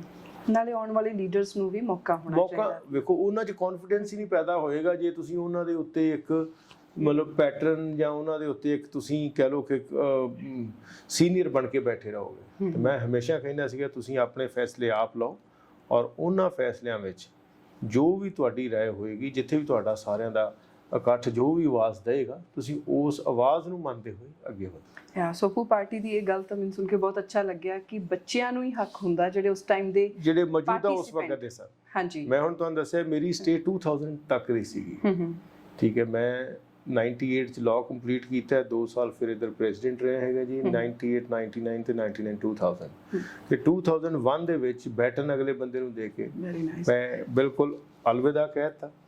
ਔਰ ਸਿਰਫ ਕਹਿ ਲਓ ਕਿ ਜਦੋਂ ਉਹ ਕੋਈ ਦੱਸਣ ਆਉਂਦੇ ਸੀ, ਪੁੱਛਣ ਆਉਂਦੇ ਸੀ ਮੇਰੇ ਕੋਲ ਜੀ ਕੀ ਮੈਨੀਫੈਸਟੋ ਰੱਖੀਏ, ਵਿਖਾਉਣ ਆਉਂਦੇ ਹੁੰਦੇ ਸੀ, ਮੈਂ ਕਹਿਣਾ ਜੋ ਤੁਸੀਂ ਬਣਾਇਆ ਬਹੁਤ ਅੱਛਾ, ਪਰ ਪੁਰਾਣੀਆਂ ਜਿਹੜੀਆਂ ਵੀ ਉਹਨਾਂ ਚੀਜ਼ਾਂ ਕੰਟੀਨਿਊ ਕੀਤੀਆਂ ਹੁੰਦੀਆਂ ਸੀ ਹਮੇਸ਼ਾ ਜੀ, ਤੇ ਇਸ ਤਰੀਕੇ ਨਾਲ ਉਹ ਕੰਮ ਕਰਦੇ ਰਹੇ। ਸੋ ਇੱਕ ਪਾਸੇ ਸੋਪੂ ਪਾਰਟੀ ਦਾ ਥੋਰੋਲੀ ਡੈਮੋਕ੍ਰੈਟਿਕ ਸਟਰਕਚਰ ਸੀ, ਔਰ ਦੂਸਰੇ ਪਾਸੇ ਜੋ ਇਹ ਬਾਕੀ ਪਾਰਟੀਆਂ ਦਾ ਅਗਰ ਆਪਾਂ ਨਾਮ ਲੈ ਕੇ ਵੀ ਗੱਲ ਕਰ ਲਈਏ, ਜੋ ਵੱਡੀਆਂ ਪਾਰਟੀ ਬਿਗ ਫਿਸ਼ ਦੇ ਅੰਡਰ ਕੰਮ ਕਰਦੀਆਂ, ਉਹਨਾਂ ਦੇ ਬੱਚੇ ਜਿਹੜੇ ਲੀਡਰਸ਼ਿਪ ਵਾਲੇ ਹੈਗੇ ਅੱਗੇ, ਉਹ ਪਪਟ ਲੱਗਦੇ ਆ ਕਿ ਉਹ ਨਚਾ ਰਹੇ ਆ, ਕੋਈ ਹੋਰ ਕਰਾ ਰਿਹਾ ਆ ਇਹਨਾਂ ਤੋਂ ਇਦਾਂ ਦੇ ਕੰਮ। ਉਹਨਾਂ ਦੇ ਕੋਲ ਇਹ ਆਪਣੀ ਕੰਸੈਂਸਸ ਬਣਾ ਕੇ ਫੈਸਲੇ ਲੈਣ ਦਾ ਕੋਈ ਹੈ ਨਹੀਂ ਉਹਨਾਂ ਦੇ ਕੋਲ ਹੱਕ। ਇਦਾਂ ਲੱਗਦਾ ਹੈ ਕਿ ਸੱਚ ਹੈ ਇਹਦੇ 'ਚ? ਨਹੀਂ, ਮੇਰਾ ਮੰਨਣਾ ਹੈ ਕਿ ਪੋਲੀਟੀਕਲ ਪਾਰਟੀਆਂ ਜਿਹੜੀਆਂ ਨੇ ਉਹਨਾਂ ਵਿੱਚ ਤੇ ਵਾਕਿਆ ਤੁਹਾਡੀ ਗੱਲ ਸਹੀ ਹੈ ਕਿ ਫੈਸਲਾ ਲੈਣ ਲਈ ਜਿਹੜੀ ਹਾਈ ਕਮਾਂਡ ਹੈ ਉਹਦਾ ਰੋਲ ਬਹੁਤ ਇੰਪੋਰਟੈਂਟ ਹੈ ਕਿ ਕਿਸ ਤਰੀਕੇ ਦੇ ਨਾਲ ਇਹ ਜਿਹੜਾ ਸਿਸਟਮ ਹੈ ਉਹ ਸੰਚਾਲਨ ਕਰਨਾ ਹੈ। ਫਿਰ ਪੋਲੀਟੀਕਲ ਆਈਡੀਓਲੋਜੀ ਇੱਕ ਹੋਰ ਹਿੰਡਰੈਂਸ ਹੈ, ਔਰ ਕਈ ਇਸ਼ੂਜ਼ ਦੇ ਉੱਤੇ ਉਹਨਾਂ ਦੀਆਂ ਪੋਲੀਟੀਕਲ ਰਿਜ਼ਰਵੇਸ਼ਨਸ ਨੇ। ਸੋ ਇਹ ਕੁਛ ਇੱਕ ਐਸੀਆਂ ਬ੍ਰੈਕਟਸ ਨੇ ਜਿਨ੍ਹਾਂ ਦੇ ਵਿੱਚ ਸਟੂਡੈਂਟਸ ਦੇ ਸਾਰੇ ਮੁੱਦੇ ਕਵਰ ਨਹੀਂ ਹੁੰਦੇ, ਜਾਂ ਇੱਕ ਸਟੂਡੈਂਟ ਐਕਟਿਵਿਸਟ ਜਿਹੜਾ ਹੈਗਾ, ਜਿਹੜਾ ਸਟੂਡੈਂਟ ਐਕਟਿਵਿਜ਼ਮ ਦਾ ਹਿੱਸਾ ਬਣਨਾ ਚਾਹੁੰਦਾ ਹੈ, ਉਹਦੇ ਲਈ ਇਹ ਸਰਟਨ ਲਿਮਿਟੇਸ਼ਨਸ ਨੇ, ਉਹ ਉਸ ਤੋਂ ਬਾਹਰ ਨਹੀਂ ਜਾ ਪਾਉਂਦਾ। ਹਾਂ, ਕਿਉਂਕਿ ਉਹ ਪਾਰਟੀ ਹਾਈ ਕਮਾਂਡ ਦੀਆਂ ਜਾਂ ਜਿਹੜੀਆਂ ਵੀ, ਹਰ ਪਾਰਟੀ ਦਾ ਕੋਈ ਨਾ ਕੋਈ ਇੱਕ ਸੋਚ ਦਾ ਦਾਇਰਾ ਹੈ। ਮੈਂ ਇਹ ਨਹੀਂ ਕਹਿੰਦਾ ਕਿ ਜਿਹੜੀਆਂ ਲੋਕਲ ਪਾਰਟੀਆਂ ਨੇ ਇਹਨਾਂ ਦਾ ਕੋਈ ਏਜੰਡਾ ਨਹੀਂ ਹੁੰਦਾ, ਨਹੀਂ, ਹਰ ਪਾਰਟੀ ਦਾ ਇੱਕ ਦਾਇਰਾ ਹੈ ਸੋਚ ਦਾ। ਤੇ ਸਾਡਾ ਇਹ ਸੀਗਾ ਕਿ ਚੰਗੇ ਕੰਮ ਕਰੋ ਤੇ ਅੱਗੇ ਵਧੋ। ਇਹ ਮੋਟੀ ਜੀ ਸੋਚ ਸੀਗੀ ਜੀ, ਉਹਦੇ ਵਿੱਚ ਜਿਹੜਾ ਫਰੇਮ 'ਚ ਫਿੱਟ ਹੁੰਦਾ ਸੀ, ਆਈ ਜਾਵੇ ਤੇ ਜਾਈ ਜਾਵੇ। ਤੇ ਉਸ ਟਾਈਮ ਵੀ ਇੱਦਾਂ ਹੁੰਦਾ ਸੀ ਕਿ ਬੱਚਿਆਂ ਨੂੰ ਮਹਿੰਗੇ ਹੋਟਲਸ 'ਚ ਲੈ ਕੇ ਜਾਓ, ਡਿਸਕ ਲੈ ਕੇ ਜਾਓ, ਨੱਚਣ ਗਵਾਉਣ ਲਈ ਇੰਟਰਟੇਨਮੈਂਟ ਕਰੋ, ਮੂਵੀਜ਼ ਦਿਖਾਓ ਵੋਟਾਂ ਦੇ ਨੇੜੇ ਆ ਕੇ। ਕੁੜੀਆਂ ਦੇ ਵਾਲ ਤੱਕ ਵੀ ਸਟ੍ਰੇਟ ਕਰਵਾਏ ਜਾਂਦੇ, ਉਹਨਾਂ ਨੂੰ ਬਿਊਟੀ ਸਰਵਿਸਿਜ਼ ਵੀ ਯੂਨੀਵਰਸਿਟੀ ਦੇ ਵਿੱਚ ਦੇ ਰਹੇ। ਬਹੁਤ ਮਾੜਾ ਟ੍ਰੈਂਡ ਆ ਬੱਚਿਆਂ ਦੇ ਲਈ। ਇਹ ਪਹਿਲਾਂ ਨਹੀਂ ਸੀਗਾ, ਹੁਣ ਵਧਿਆ ਹੈ ਕਿ ਪਹਿਲਾਂ ਵੀ ਐਗਜ਼ਿਸਟ ਸੀਗਾ ਕਰਦਾ? ਦੇਖੋ ਜੀ, ਅਸੀਂ ਤਾਂ ਕੋਸ਼ਿਸ਼ ਕੀਤੀ ਹੈ ਜਿਹੜੇ ਯੂਥ ਦੇ ਆਈਕਨ ਨੇ, ਜਿਨ੍ਹਾਂ 'ਚ ਸਰਦਾਰ ਭਗਤ ਸਿੰਘ ਵਰਗੇ ਬੰਦੇ ਨੇ, ਹਾਲਾਂਕਿ ਆਪਾਂ ਉਹ ਬੜੇ ਪੜ੍ਹੇ ਲਿਖੇ ਤੇ ਸੂਝਵਾਨ ਕਿਸਮ ਦੀ ਨੌਜਵਾਨੀ ਹੰਢਾ ਕੇ ਗਏ ਨੇ, ਦੇਸ਼ ਤੇ ਆਪਣੀ ਕੁਰਬਾਨੀ ਦੇ ਕੇ ਗਏ ਨੇ। ਸਾਡੇ ਅੱਜ ਕੱਲ੍ਹ ਪੜ੍ਹਾਈ ਘੱਟ ਗਈ ਹੈ ਜੀ, ਪੜ੍ਹਨ ਦਾ ਕਲਚਰ, ਡਿਗਰੀਜ਼ ਦਾ ਕਲਚਰ ਹੈਗਾ, ਐਜੂਕੇਸ਼ਨ ਦਾ ਕਲਚਰ ਨਹੀਂ ਹੈ। ਕੁਆਲੀਫਿਕੇਸ਼ਨ ਦਾ ਕਨਸੈਪਟ ਹੈਗਾ, ਲਰਨਿੰਗ ਦਾ ਕਨਸੈਪਟ ਹੈ ਨਹੀਂ। ਡਿਗਰੀਆਂ ਤਾਂ ਤੁਸੀਂ ਮੈਂ PhDਆਂ ਵੀ ਲਈ ਫਿਰਦੇ ਹਾਂ, ਪਰ ਜਿਹੜੀ ਸਾਡੀ ਡਿਲੀਵਰੈਂਸ ਹੈ, ਜਿਹੜੀ ਸਾਡੀ ਸੋਚ ਦੀ, ਕੰਮ ਦੀ ਰਿਫਲੈਕਸ਼ਨ ਹੈ, ਉਹ ਸਮਾਜ ਦੇ ਵਿੱਚ ਪੈਣੀ ਹੈ। ਉਹ ਅਸੀਂ ਇਨਕਲਕੇਟ ਕੀਤਾ ਆਪਣੀ ਸਮਝ ਨੂੰ, ਰੋਜ਼ਮਰਾ ਦੀ ਜ਼ਿੰਦਗੀ, ਉਹ ਸਭ ਤੋਂ ਇੰਪੋਰਟੈਂਟ ਹੈ। ਤਾਂ ਮੈਂ ਸਮਝਦਾ ਕਿ ਜਿਹੜਾ ਸਾਡਾ ਵਿਦਿਆ ਦੇ ਨਾਲ ਹੋਰ ਇੱਕ ਚੰਗੀ ਪਰਸਨੈਲਿਟੀ ਫਾਰਮ ਕਰਨਾ, ਇਹ ਵੀ ਸਾਡੇ ਇੰਸਟੀਟਿਊਸ਼ਨ ਦੀ ਡਿਊਟੀ ਹੈ ਵੀ ਇਹੋ ਜਿਹੇ ਇਵੈਂਟਸ ਕਰਨ ਕਿ ਇੱਕ ਚੰਗਾ ਸਾਇੰਟਿਸਟ, ਇੱਕ ਚੰਗਾ ਸੋਸ਼ਲ ਵਰਕਰ ਵੀ ਹੋਵੇ, ਇੱਕ ਚੰਗਾ ਸੋਸ਼ਲੀ ਆਪਣੇ ਆਪ ਨੂੰ ਅੱਗੇ ਰੱਖ ਕੇ ਕੰਮ ਕਰਨ ਵਾਲਾ ਵੀ ਹੋਵੇ। ਔਰ ਇਹ ਚੀਜ਼ਾਂ ਤਾਂ ਹੀ ਆ ਸਕਦੀਆਂ ਨੇ ਜੇ ਅਸੀਂ ਉਹਨਾਂ ਨੂੰ ਮਲਟੀ ਐਕਟੀਵਿਟੀਜ਼ ਵਿੱਚ ਇਨਵੋਲਵ ਰੱਖਾਂਗੇ। ਪੈਸੇ ਦੀ ਗੱਲ ਤੁਸੀਂ ਕੀਤੀ ਹੈ ਸਟੂਡੈਂਟ ਪੋਲਿਟਿਕਸ ਵਿੱਚ, ਸੌਰੀ ਟੂ ਸੇ, ਜਦੋਂ ਦੀਆਂ ਪੋਲੀਟੀਕਲ ਪਾਰਟੀਜ਼ ਇੰਟਰਵੀਨ ਕੀਤੀਆਂ ਨੇ, ਇੱਕ ਕਲਚਰ ਉਹਨਾਂ ਦੀ ਦੇਣ ਹੈ। ਔਰ ਤੁਸੀਂ ਪੈਸੇ ਦੀ ਗੱਲ ਕਹੀ ਹੈ, ਸਾਡੇ ਵਕਤ ਦੀ ਗੱਲ ਕਹੀ ਹੈ, ਸਟੂਡੈਂਟਸ ਦੀ ਜੇਬ ਦੇ ਵਿੱਚ ਬੜੇ ਘੱਟ ਪੈਸੇ ਹੁੰਦੇ ਨੇ। ਤੇ ਮੈਂ ਜਿੰਨੀ ਵਾਰੀ 2 ਵਾਰੀ ਇਲੈਕਸ਼ਨ ਜਿੱਤਿਆ, 2 ਵਾਰੀ ਉਦੋਂ ਕਨਸਟੀਟਿਊਸ਼ਨ ਸੀਗਾ ਬੰਦਾ ਮੈਕਸਿਮਮ 2 ਵਾਰੀ ਪ੍ਰੈਜ਼ੀਡੈਂਟ ਬਣ ਸਕਦਾ ਹੈ। ਉਸ ਤੋਂ ਬਾਅਦ 2006-07 ਚ ਲਿੰਗਦੋ ਕਮੇਟੀ ਨੇ ਸਿਰਫ 1 ਵਾਰੀ ਦੀ ਟਰਮ ਕਰ ਦਿੱਤੀ ਹੈ। ਤੇ ਉਸ ਵਕਤ ਅੱਜ ਦਾ 2-2.5 ਰੁਪਇਆ, 1,500 ਬਣ ਜਾਂਦਾ, ਸਾਡੇ ਵੇਲੇ 50-100 ਰੁਪਇਆ ਜਾਂ 200 ਰੁਪਇਆ ਹੁੰਦਾ ਸੀਗਾ ਉਦੋਂ। ਮੇਰੀ ਜੇਬ 'ਚ 100-200 ਰੁਪਇਆ, 50 ਰੁਪਏ, 200 ਰੁਪਇਆ ਹੁੰਦਾ ਹੋਏਗਾ ਜਦੋਂ ਇਲੈਕਸ਼ਨ ਅਨਾਉਂਸ ਹੋ ਜਾਂਦੇ ਸੀ। ਸਾਰੇ ਜਿਹੜੇ 40-50 ਫਰੰਟ ਰਨਰ ਯਾਰ ਦੋਸਤ ਜਿਹੜੇ ਸੀਰੀਅਸ ਹੁੰਦੇ ਨੇ, ਉਹ ਕੋਈ ਆਪਣੀ ਜੇਬ 'ਚੋਂ 50 ਦਾ ਨੋਟ ਦਿੰਦਾ, ਕੋਈ 100 ਦਾ ਨੋਟ ਦਿੰਦਾ। ਫਿਰ ਉਸ ਤੋਂ ਬਾਅਦ ਜਦੋਂ 2 ਦਿਨਾਂ 'ਚ ਖਤਮ ਹੋ ਜਾਂਦੇ ਨੇ, ਫਿਰ ਹੋਰ 200-250 ਸਟੂਡੈਂਟਸ ਜਿਹੜੇ ਆਪਣੇ ਗਾਂਹ ਅੱਗੇ ਡਿਪਾਰਟਮੈਂਟਸ ਬੈਠੇ ਨੇ, ਉਹਨਾਂ ਨੂੰ ਕਹਿੰਦੇ ਯਾਰ ਕੰਟਰੀਬਿਊਟ ਕਰੋ। ਇਸ ਤਰੀਕੇ ਦੇ ਨਾਲ ਕੋਈ 20-50 ਹਜ਼ਾਰ ਦੇ ਖਰਚੇ ਵਿੱਚ ਇਲੈਕਸ਼ਨ ਲੜਨੇ ਜਾਂਦੇ ਸੀ। ਤੇ ਅੱਜ ਕੱਲ੍ਹ ਤੇ ਗੱਡੀਆਂ ਦੇ ਨਾਮ ਤੇ ਗੱਡੀਆਂ ਦੇ ਸਾਈਜ਼ ਤੇ ਉਹਨਾਂ ਦੀ ਕਾਸਟ ਦਾ ਨਹੀਂ ਪਤਾ ਕਿੰਨੀਆਂ ਮਹਿੰਗੀਆਂ ਨੇ। ਤੁਹਾਡੇ ਟਾਈਮ ਤੇ ਕੀ ਹੁੰਦੀ ਸੀ? Scooter, bike, open jeeps? Jeep 1-2 ਜ਼ਰੂਰ ਆਉਂਦੀਆਂ ਹੁੰਦੀਆਂ ਸੀ ਇਲੈਕਸ਼ਨਾਂ 'ਚ। ਸਾਡੇ ਯਾਰ ਦੋਸਤ ਮੇਰੇ ਪਟਿਆਲੇ ਇੱਕ ਫਰੈਂਡ ਨੇ, ਉਹਨਾਂ ਨੂੰ ਸ਼ੌਂਕ ਸੀਗਾ, ਉਹਨਾਂ ਦੀ ਜੀਪ ਸਾਡੇ ਕੋਲ ਜ਼ਰੂਰ ਆਉਣੀ ਇਲੈਕਸ਼ਨ ਦੇ ਵਿੱਚ। 1-2 ਜਣੇ ਕੋਲ ਕਾਰਾਂ ਹੁੰਦੀਆਂ ਸੀਗੀਆਂ, ਬਾਕੀ ਨੋਰਮਲੀ ਮੋਟਰਸਾਈਕਲ ਜਿਹੜੇ ਸੀਗੇ ਉਹ ਹੁੰਦੇ ਸੀਗੇ, ਸਕੂਟਰਸ ਹੁੰਦੇ ਸੀ, ਸਾਈਕਲ ਹੁੰਦੇ ਸੀ ਤੇ ਯਾਮਾ। ਹਾਂ, ਇਹ ਬੁਲਟ ਤੇ ਯਾਮਾ, ਇਹ ਕ੍ਰੇਜ਼ ਕਲਚਰ ਸੀਗਾ ਜੀ ਉਸ ਵਕਤ ਦਾ, ਕਾਲਜ ਦਾ, ਹਾਂ, ਤੇ ਯੂਨੀਵਰਸਿਟੀ ਦਾ। ਤੇ ਉਹਨਾਂ ਦਾ ਜ਼ਿਆਦਾ ਹੁੰਦਾ ਸੀਗਾ ਜੀ ਚਾਅ ਸਾਰਿਆਂ ਨੂੰ। ਤੇ ਉਹਦੇ ਵਿੱਚ ਮੈਨੂੰ ਲੱਗਦਾ ਹੈ ਕਿ ਚਲੋ ਪ੍ਰਮਾਤਮਾ ਦੀ ਕਿਰਪਾ ਨਾਲ 1 ਸਕੁਅਰ ਕਿਲੋਮੀਟਰ ਦਾ ਕੈਂਪਸ ਹੈ ਜੀ। ਮੈਂ ਤੇ ਲੱਤਾਂ ਤੇ ਰਿਹਾ ਜੀ। ਅੱਛਾ। ਹਾਂ, ਮੈਂ ਤੇ ਜੇ ਕਦੀ ਇਹਨਾਂ ਵਾਹਨ ਕਿਸੇ ਦੀ ਨਾ ਮੈਂ ਰੱਖਿਆ ਤੇ ਘੱਟ ਹੀ ਯੂਜ਼ ਕੀਤੀ ਸੀ ਜੀ। ਜਦੋਂ ਤੁਰ ਪੈਣਾ ਇੱਕ ਪਾਸੇ ਨੂੰ ਪਤਾ ਲੱਗਣਾ ਭਾਈ ਉੱਧਰ ਗਿਆ ਤੇ ਉੱਧਰ ਗਿਆ, ਜਿਹਨੇ ਕੰਮ ਹੁੰਦਾ ਉਹ ਲੱਭ ਕੇ ਆਪਣੇ ਤੁਹਾਡੇ ਕੋਲ ਆ ਜਾਂਦਾ ਜੀ। ਪਤਾ ਨਹੀਂ, ਮੋਬਾਈਲ ਵੀ ਨਹੀਂ ਸੀਗਾ ਤੇ ਵਾਹੀਕਲ ਵੀ ਨਹੀਂ ਸੀਗੇ, ਔਰ ਲੱਭ ਵੀ ਝੱਟ ਹੀ ਇੱਕ ਦੂਜੇ ਨੂੰ ਲਈਦਾ ਸੀਗਾ। ਇਹ ਬੜੇ ਕਮਾਲ ਦੀ ਗੱਲ ਸੀ। ਸੋ ਇਹ ਜਿਹੜਾ ਪੈਸੇ ਦਾ ਇਨਫਲੂਐਂਸ ਹੈ ਪੋਲੀਟਿਕਸ ਦੇ ਉੱਤੇ, ਉਹ ਤਾਂ ਮੰਦਭਾਗਾ ਹੈ ਹੀ ਹੈ। ਸਟੂਡੈਂਟ ਪੋਲੀਟਿਕਸ ਦੇ ਉੱਤੇ ਤੇ ਸੋਚਿਆ ਵੀ ਨਹੀਂ ਜਾਣਾ ਚਾਹੀਦਾ।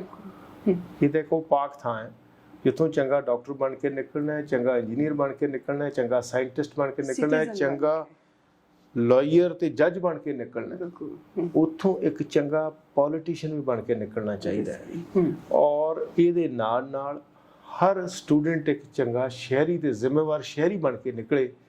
ਇਹ ਸਾਡੀ ਜਿਹੜੀ ਸੰਸਥਾ ਹੈ, ਇਹਦੇ 3 ਪਹਿਲੂ ਨੇ ਜੀ। ਸਟੂਡੈਂਟ ਟੀਚਰ ਤੇ ਨਾਨ ਟੀਚਰ, ਇਹ ਸਾਡੀ ਤਿੰਨਾਂ ਦੀ ਕਲੈਕਟਿਵ ਜ਼ਿੰਮੇਵਾਰੀ ਹੈ। ਸਮਾਜ ਵੇਖ ਰਿਹਾ ਸਾਡੇ, ਸਮਾਜ ਵੇਖਦਾ ਸਾਡੇ ਮਾਂ ਪਿਓ ਨੇ ਸਾਨੂੰ 200-250 ਕਿਲੋਮੀਟਰ ਬਾਰਡਰ ਦੇ ਏਰੀਏ ਚੋਂ ਇੱਥੇ ਪੜ੍ਹਨ ਘੱਲਿਆ ਸੀਗਾ। ਉਹ ਇਸ ਕਰਕੇ ਘੱਲਿਆ ਸੀ, ਯੂਨੀਵਰਸਿਟੀ ਦਾ ਨਾਂ ਸੀ। ਕਿਹੜੇ ਏਰੀਆ ਤੋਂ ਤੁਸੀਂ ਆਏ? ਮੇਰਾ ਪਿੰਡ ਤਾਂ ਤਹਿਸੀਲ ਬਟਾਲਾ 'ਚ ਹੈ, ਮਹਿਤਾ ਚੌਂਕ ਔਰ ਬਟਾਲਾ ਦੇ ਕੋਲ ਮੇਰਾ ਪਿੰਡ ਹੈ। ਤੇ ਉਹ ਗਿਆ ਤਾਂ ਮੈਂ ਖਾਲਸਾ ਕਾਲਜ ਐਡਮਿਸ਼ਨ ਲੈਣ ਸੀ। ਅੱਛਾ ਜੀ। ਮੇਰੇ ਪਿਤਾ ਜੀ ਉੱਥੋਂ ਪੜ੍ਹੇ ਸਨ, ਸੋ ਹੀ studied from 56 to 1960, 1956 to 60 he was in Khalsa College।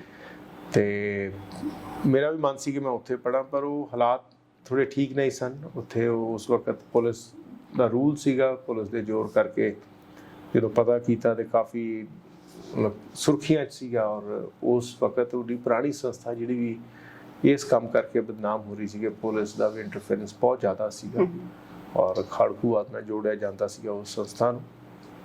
ਫਿਰ ਉਹਨਾਂ ਰੀਜ਼ਨਸ ਕਰਕੇ ਵੀ ਚੰਗੀ ਐਜੂਕੇਸ਼ਨ ਦੇ ਉੱਤੇ ਕੋਈ ਹੋਰ ਪ੍ਰਭਾਵ ਨਾ ਹੋਵੇ, ਇੱਕ ਚੰਗੀ ਐਜੂਕੇਸ਼ਨ ਹੋਵੇ। ਔਰ ਮੇਰੇ ਵੱਡੇ ਬ੍ਰਦਰਸ ਵੀ ਦੋਨੋਂ ਇੱਥੇ ਪੜ੍ਹਦੇ ਸਨ ਯੂਨੀਵਰਸਿਟੀ ਕੈਂਪਸ ਵਿੱਚ। ਫਿਰ ਪਿਤਾ ਜੀ ਨੇ ਕਿਹਾ ਕਿ ਤੁਸੀਂ ਇੱਥੇ ਪੜ੍ਹੋ ਜਾ ਕੇ। ਤੇ ਫਿਰ ਇੱਥੇ ਚੰਡੀਗੜ੍ਹ ਅਸੀਂ ਆਫਟਰ 10th +1 +2 ਤੇ ਗ੍ਰੈਜੂਏਸ਼ਨ ਯੂਨੀਵਰਸਿਟੀ 'ਚ ਪੜ੍ਹਾਈ ਕੀਤੀ। ਤੇ ਮੇਰਾ ਪਿਛਲੀ ਗੱਲਬਾਤ ਵਿੱਚ ਮੈਂ ਤੁਹਾਨੂੰ ਇੱਕ ਗੱਲ ਕਹੀ ਹੈ ਕਿ ਪੜ੍ਹਿਆ ਲਿਖਿਆ ਯੂਥ ਅੱਗੇ ਨਾ ਆਵੇ, ਪੜ੍ਹਿਆ ਲਿਖਿਆ ਯੂਥ ਪੋਲੀਟਿਕਸ 'ਚ ਐਂਟਰ ਕਰੇ। ਇਹ ਜਿਹੜੇ ਮੌਕੇ ਦੇ ਕਾਬਜ਼ ਪੋਲੀਟੀਕਲੀ ਪੋਜੀਸ਼ਨਸ ਹੋਲਡ ਕੀਤੇ ਹੋਏ ਤਾਕਤਾਂ ਨੇ, ਉਹ ਕਦੀ ਨਹੀਂ ਚਾਹੁੰਗੀਆਂ।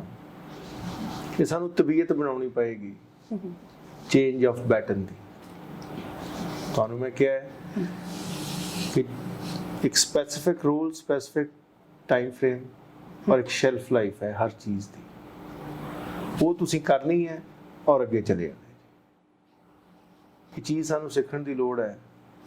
ਜਿੰਨੇ ਅਮਰੀਕਾ ਦੇ ਪ੍ਰੈਜ਼ੀਡੈਂਟ ਨੇ ਕਦੀ ਪੋਲੀਟਿਕਸ 'ਚ ਵੇਖਿਆ ਕਿ ਇੱਕ ਵਾਰੀ ਰਿਟਾਇਰ ਹੋ ਕੇ ਜਾਂ ਆਪਣੀਆਂ ਉਹਨਾਂ ਟਰਮਸ 'ਚੋਂ ਬਾਹਰ ਜਾ ਕੇ ਉਹ ਕਦੀ ਲੋੜੋਂ ਵੱਧ ਦਖਲ ਦਿੰਦੇ ਹੋ?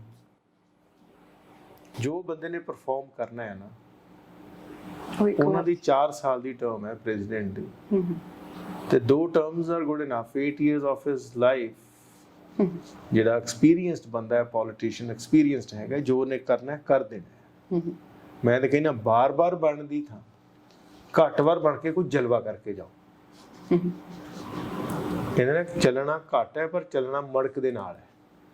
ਠੀਕ ਹੈ ਜੀ, ਤੁਸੀਂ 5 ਵਾਰੀ ਬਣ ਗਏ, 10 ਵਾਰੀ ਬਣ ਗਏ, ਉਹ ਬਈ ਕੀਤਾ ਕੀ ਹੈ, ਦਿੱਤਾ ਕੀ ਹੈ ਇਸ ਸਮਾਜ ਨੂੰ, ਇਸ ਮੁਲਕ ਨੂੰ, ਇਸ ਸੂਬੇ ਨੂੰ? ਗਿਣਤੀਆਂ ਨਾ ਵਧਾਓ, ਇਹਦਾ ਗ੍ਰਾਫ ਵਧਾਓ ਗਰੋਥ ਦਾ। ਇਹ ਜਦੋਂ ਕੁਐਸਚਨ ਅਸੀਂ ਕਰਾਂਗੇ ਆਪਣੇ ਲੀਡਰਸ ਨੂੰ, ਘੱਟੋ ਘੱਟ ਮੈਂ ਵਧਾਈ ਦੇਣੀ ਚਾਹੁੰਦਾ ਕਿਸਾਨ ਮੂਵਮੈਂਟ ਨੂੰ। ਮੇਰੇ ਪਿਤਾ ਜੀ ਨੇ ਵੀ ਪੜ੍ਹਾਈ ਲਿਖਾਈ ਕਰਕੇ ਨੌਕਰੀ ਨਹੀਂ ਕੀਤੀ, ਜਦੋਂ ਕਿ ਨੌਕਰੀਆਂ ਉਦੋਂ ਪੜ੍ਹਾਈ ਕਰਦਿਆਂ ਹੀ ਮਿਲ ਜਾਂਦੀਆਂ ਸਨ। ਉਹਨਾਂ ਨੇ ਵੀ ਆਪਣੀ ਲਾਈਫ ਦਾ ਕੋਈ 1.5 ਦਹਾਕਾ ਜਿਹੜਾ ਹੈ ਕਿਸਾਨ ਮੂਵਮੈਂਟ ਲਈ ਲਾਇਆ। 1969-70 ਤੋਂ ਲੈ ਕੇ 87 'ਚ ਉਹਨਾਂ ਨੂੰ ਬ੍ਰੇਨ ਹੈਮਰੇਜ ਹੁੰਦਾ ਹੈ ਤੇ ਉਹ ਕਾਫੀ ਫਿਰ ਹੈਲਥ ਰੀਜ਼ਨਸ ਕਰਕੇ ਉਹ ਕੰਟੀਨਿਊ ਨਹੀਂ ਕੀਤਾ ਫਰਦਰ ਆਪਣੀ ਇਹਨਾਂ ਐਕਟੀਵਿਟੀਜ਼ ਨੂੰ। And he is also one of the founders of Bharti Kisan Union. ਇਹ ਪਹਿਲਾਂ ਖੇਤੀਬਾੜੀ ਜ਼ਿਮੀਂਦਾਰਾ ਯੂਨੀਅਨ ਸੀ, ਫਿਰ ਜ਼ਿਮੀਂਦਾਰਾ ਵਰਡ ਹਟਾ ਕੇ ਖੇਤੀਬਾੜੀ ਯੂਨੀਅਨ ਕਰ ਦਿੱਤਾ ਗਿਆ।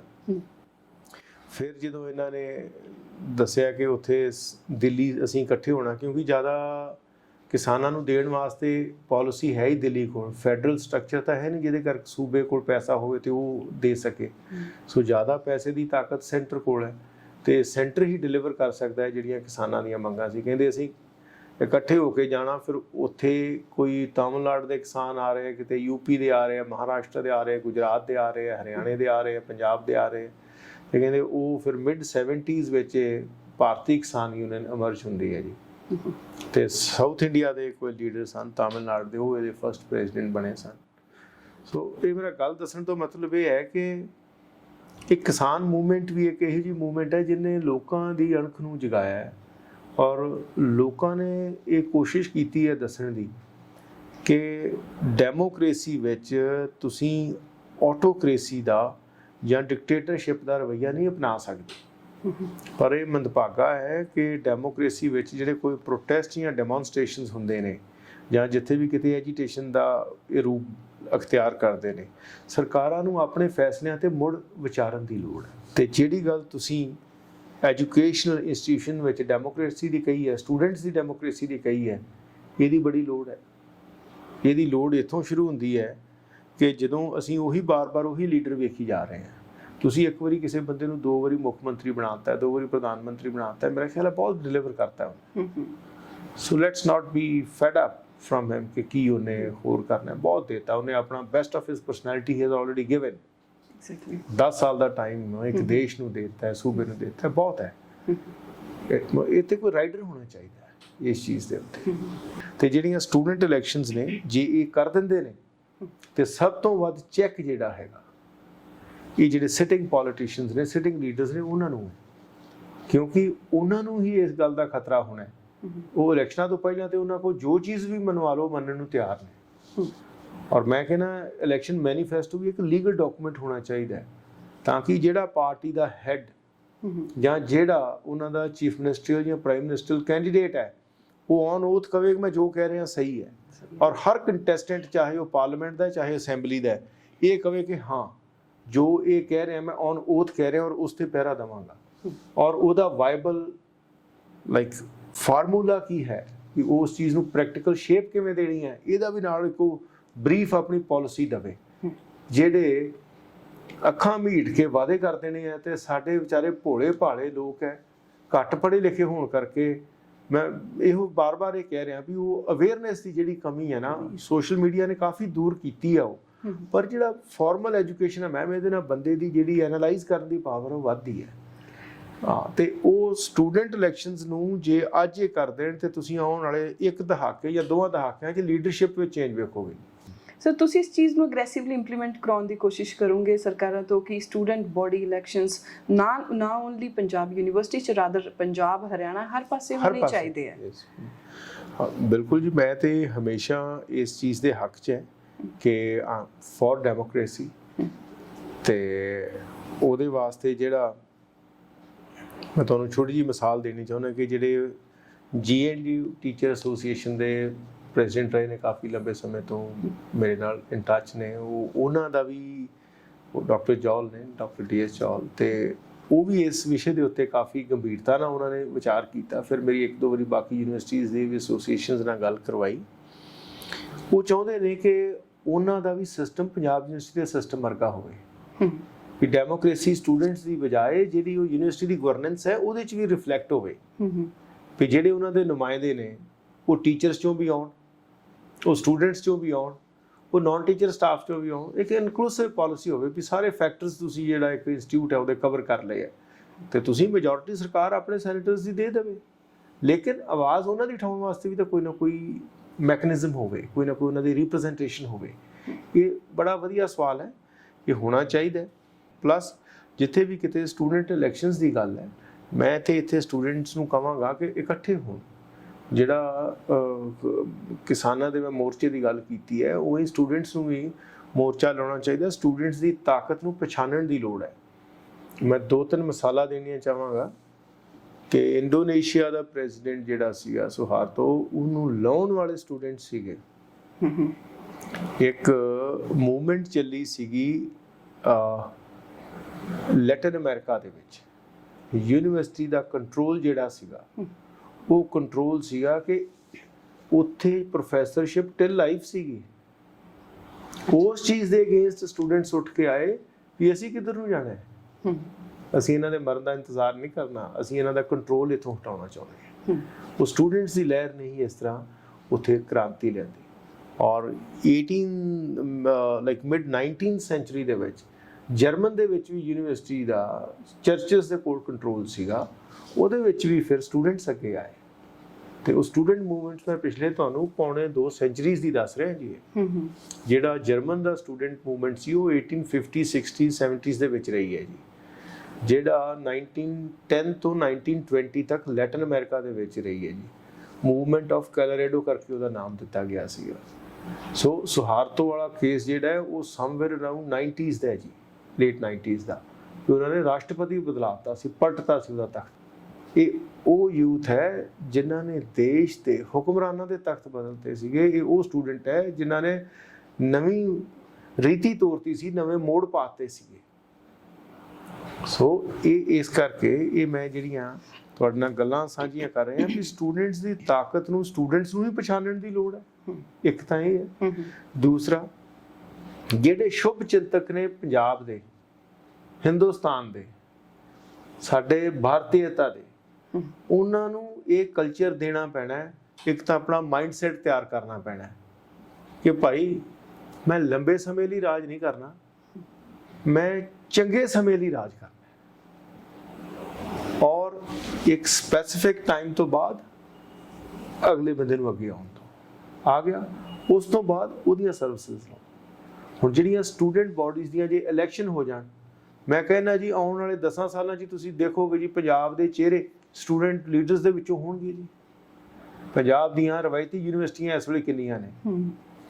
ਅੰਮ੍ਰਿਤਸਰ, ਪਟਿਆਲਾ, PAU ਲੁਧਿਆਣਾ, 2 ਟੈਕਨੀਕਲ ਯੂਨੀਵਰਸਿਟੀਆਂ ਬਣ ਗਈਆਂ, 1 ਮੈਡੀਕਲ ਯੂਨੀਵਰਸਿਟੀ ਬਣ ਗਈ। ਇਹ ਤਾਂ ਸਰਕਾਰੀ ਨੇ, ਇਹ ਤਾਂ ਸਰਕਾਰੀ ਨੇ। ਪ੍ਰਾਈਵੇਟ ਦੇਖੋ ਕਿੰਨੀਆਂ ਨੇ। ਜਦੋਂ ਸਭ ਜਗ੍ਹਾ ਤੋਂ ਇਲੈਕਸ਼ਨ ਹੋਣਗੇ, ਇੱਕ ਲੀਡਰਸ਼ਿਪ ਇਮਰਜ ਹੋਏਗੀ। 1 ਸਾਲ ਵਿੱਚ ਤੁਹਾਡੇ ਕੋਲ ਯੂਨੀਵਰਸਿਟੀ ਦੇ ਜੇ 7-8 ਪ੍ਰੈਜ਼ੀਡੈਂਟ ਨੇ, 5 ਸਾਲਾਂ 'ਚ 30, 35, 40 ਪ੍ਰੈਜ਼ੀਡੈਂਟ ਹੋਣਗੇ। ਔਰ ਉਹ ਪ੍ਰੈਜ਼ੀਡੈਂਟ ਜਿਹੜੇ ਨੇ 5 ਸਾਲਾਂ ਦੇ ਬਾਅਦ ਜਿਹੜੀ ਵਿਧਾਨ ਸਭਾ ਬਣਨੀ ਹੈ ਜੀ, ਉਹਦੇ 'ਚ 15-20 ਵੀ ਆ ਜਾਂਦੇ ਨੇ। ਇਹ ਕਦੀ ਤੁਸੀਂ ਡਾਟਾ ਇਕੱਠਾ ਕਰਕੇ ਦੇਖਿਓ, ਜਿਹੜਾ ਮੈਂ ਤੁਹਾਡੇ ਨਾਲ ਐਵੇਂ ਬੈਠਿਆਂ ਰਹਿ ਕਰ ਲਈ ਹੈ। ਜੇ ਇੱਕ ਲੈਜਿਸਲੇਟਿਵ ਅਸੈਂਬਲੀ ਦੀ ਇੱਕ ਟਰਮ ਤੋਂ ਬਾਅਦ 10-15 ਚਿਹਰੇ ਜਿਹੜੇ ਹੈ, 20 ਚਿਹਰੇ ਜਿਹੜੇ ਹੈ, ਉਹ ਪੜ੍ਹੇ ਲਿਖੇ ਯੂਨੀਵਰਸਿਟੀ 'ਚੋਂ ਪੈਦਾ ਹੋਈ ਲੀਡਰਸ਼ਿਪ 'ਚੋਂ ਆ ਜਾਂਦੇ ਆ, ਤਾਂ ਤੁਸੀਂ ਮੈਨੂੰ ਇਹ ਦੱਸੋ ਕਿ ਇੱਥੇ ਇੱਕ ਸੋਚਣ ਦਾ ਨਜ਼ਰੀਆ ਹੀ ਨਾ ਵਿਧਾਨ ਸਭਾ ਜਾਂ ਪਾਰਲੀਮੈਂਟ 'ਚ ਬਦਲ ਜਾਏਗਾ ਜੀ, ਚਾਹੇ ਕਿਸੇ ਵੀ ਪਾਰਟੀ 'ਚ ਹੋ, irrespective of party, irrespective of ideology. ਪਰ ਇੱਕ ਸਹੀ ਮੁੱਦਿਆਂ ਨਾਲ ਜੁੜਿਆ ਹੋਇਆ ਜਿਹੜਾ ਯੂਥ ਹੈ, ਐਜੂਕੇਟਿਡ ਯੂਥ ਹੈ, ਉਹ ਵਿੱਚ ਆਏਗਾ ਔਰ ਉਹਦਾ ਪਾਲਿਸੀ ਮੇਕਿੰਗ ਦੇ ਉੱਤੇ, ਉਹਦਾ ਕੰਮ ਕਰਨ ਦੇ ਉੱਤੇ ਰਿਫਲੈਕਸ਼ਨ ਹੋਏਗਾ ਪੂਰਾ। ਇਸ ਪੋਟੈਂਸ਼ੀਅਲ ਤੋਂ ਕਿਹਨੂੰ ਡਰ ਲੱਗ ਰਿਹਾ ਹੈ? ਸਟੂਡੈਂਟਸ ਨੂੰ ਇਹ ਪੋਟੈਂਸ਼ੀਅਲ ਹੈਂਡਲ ਕਰਨਾ ਨਹੀਂ ਆ ਰਿਹਾ ਕਿ ਆਪਣੀ ਐਡਮਿਨਿਸਟ੍ਰੇਸ਼ਨ, ਆਪਣੀ ਹਕੂਮਤ ਰਾਂ ਜੋ ਸਰਕਾਰਾਂ ਚਲਾ ਰਹੇ ਨੇ, ਉਹਨਾਂ ਨੂੰ ਡਰ ਲੱਗ ਰਿਹਾ ਹੈ? ਇਸੇ ਕਰਕੇ ਬਾਰ-ਬਾਰ ਸਟੂਡੈਂਟ ਪੋਲਿਟਿਕਸ ਤੇ ਬੈਨ ਲੱਗੇ। ਮੌਜੂਦਾ ਹੁਕਮਰਾਨਾਂ ਨੂੰ, ਚਾਹੇ ਕਿਸੇ ਵੀ ਪੋਲੀਟੀਕਲ ਪਾਰਟੀ ਦੇ ਹੋਣ, ਪਰ ਜਿਹੜੀ ਸੋਪੂ ਜਾਂ ਪੋਸੂ ਪਾਰਟੀਆਂ ਆ, ਇੱਥੋਂ ਨਿਕਲੇ ਹੋਏ ਲੋਕਾਂ ਚੋਂ ਹੀ ਅੱਗੇ ਸੋਈ ਨਿਕਲੀ ਆ। ਸਟੂਡੈਂਟ ਆਰਗੇਨਾਈਜੇਸ਼ਨ ਆਫ ਇੰਡੀਆ, ਇਹਨਾਂ ਦੇ ਵਿੱਚੋਂ ਹੀ National Student Union of India ਜਿਹੜੀ ਕਾਂਗਰਸ ਦੀ ਇਕਾਈ ਆ, ਉਹ ਸਟਰੈਂਥਨ ਹੋਈ ਆ। ਇਹ ਕਿਤੇ ਬੈਕ ਹੈਂਡ ਤੇ ਸਪੋਰਟ ਤਾਂ ਨਹੀਂ ਸੋਪੂ ਪਾਰਟੀ ਨਾ ਵੱਡੀਆਂ ਪਾਰਟੀਆਂ ਨੂੰ ਦੇ ਰਹੀ ਆ, ਦੂਸਰੀ ਪਾਰਟੀ ਨੂੰ ਸਪੋਰਟ ਨਹੀਂ ਦੇ ਰਹੀ। ਇਹ ਚੀਜ਼ ਮੈਂ ਆਪਣੇ ਵਕਤ ਵੀ ਜਿਹੜੇ ਮੌਕੇ ਦੇ ਉਦੋਂ ਲੀਡਰ ਸੀਗੇ, ਉਹਨਾਂ ਨੂੰ ਮੈਂ ਕਿਹਾ ਸੀਗਾ। ਸਾਨੂੰ ਵੀ ਉਦੋਂ ਇਹੋ ਜਿਹੀਆਂ ਆਫਰਸ ਆਉਂਦੀਆਂ ਸਨ ਵੀ ਤੁਸੀਂ ਸਾਡੇ ਨਾਲ ਰਲ ਜਾਓ, ਤੁਹਾਨੂੰ MLA ਦੀ ਟਿਕਟ ਦੇ ਦਿਆਂਗੇ, MP ਦੀ ਟਿਕਟ ਦੇ ਦਿਆਂਗੇ। ਤੇ ਉਹ ਮੈਨੂੰ ਇਸ ਤਰ੍ਹਾਂ ਲੱਗਦਾ ਸੀਗਾ ਕਿ ਆਪਣੀ ਪਾਰਟੀ ਨੂੰ ਕਿਸੇ ਪੋਲੀਟੀਕਲ ਪਾਰਟੀ ਦੀ ਝੋਲੀ 'ਚ ਪਾਉਣਾ ਆਪਣੀ ਮਾਂ ਨੂੰ ਵੇਚਣ ਦੇ ਬਰਾਬਰ ਹੈ। ਤੇ ਇਸੇ ਚੀਜ਼ ਤੇ ਪਹਿਰਾ ਦਿੱਤਾ ਸੀਗਾ ਵੀ ਜਿੰਨਾ ਚਿਰ ਤਾਂ ਪੰਜਾਬ ਯੂਨੀਵਰਸਿਟੀ ਦੇ ਕੈਂਪਸ 'ਚ ਸਾਡੀ ਐਕਟੀਵਿਟੀ ਹੈਗੀ ਹੈ, ਅਸੀਂ ਆਪਣੀ ਆਰਗੇਨਾਈਜੇਸ਼ਨ ਨਾਲ ਜੁੜੇ ਹਾਂ। ਜਦੋਂ ਬਾਹਰ ਜਾਵਾਂਗੇ, ਇੱਥੋਂ ਇੱਕ ਸਿੱਖ ਕੇ ਜਾਵਾਂਗੇ, ਇੱਕ ਕਲਚਰਡ, ਐਜੂਕੇਟਿਡ ਤੇ ਜਿਹੜਾ ਪੋਲੀਟੀਕਲ ਪਲੇਟਫਾਰਮ ਆ, ਉਹਦੀ ਨਰਸਰੀ 'ਚੋਂ ਤਿਆਰ ਹੋ ਕੇ ਜਾਵਾਂਗੇ। ਹੁਣ ਅਗਲੀਆਂ ਜਮਾਤਾਂ ਤੁਸੀਂ ਸਾਨੂੰ ਪੜ੍ਹਾ ਦਿਓ, ਚਾਹੇ ਮੈਂ ਕਿਸੇ ਵੀ ਪਾਰਟੀ 'ਚ ਚਲਾ ਜਾਵਾਂ ਜਾਂ ਚਲਾ ਜਾਂਦਾ। ਤੇ ਇਹੀ ਮੇਰਾ ਉਹਨਾਂ ਨੂੰ ਉਦੋਂ ਸਵਾਲ ਦਾ ਜਵਾਬ ਸੀ ਕਿ ਜਦੋਂ ਇੱਥੋਂ ਬੱਚੇ ਪੜ੍ਹ ਕੇ ਜਾਣਗੇ, ਉਹ ਤੁਹਾਡੇ ਕੋਲ ਆ ਕੇ ਤੁਸੀਂ ਉਹਨਾਂ ਨੂੰ ਜੋ ਮਰਜ਼ੀ ਬਣਾਓ।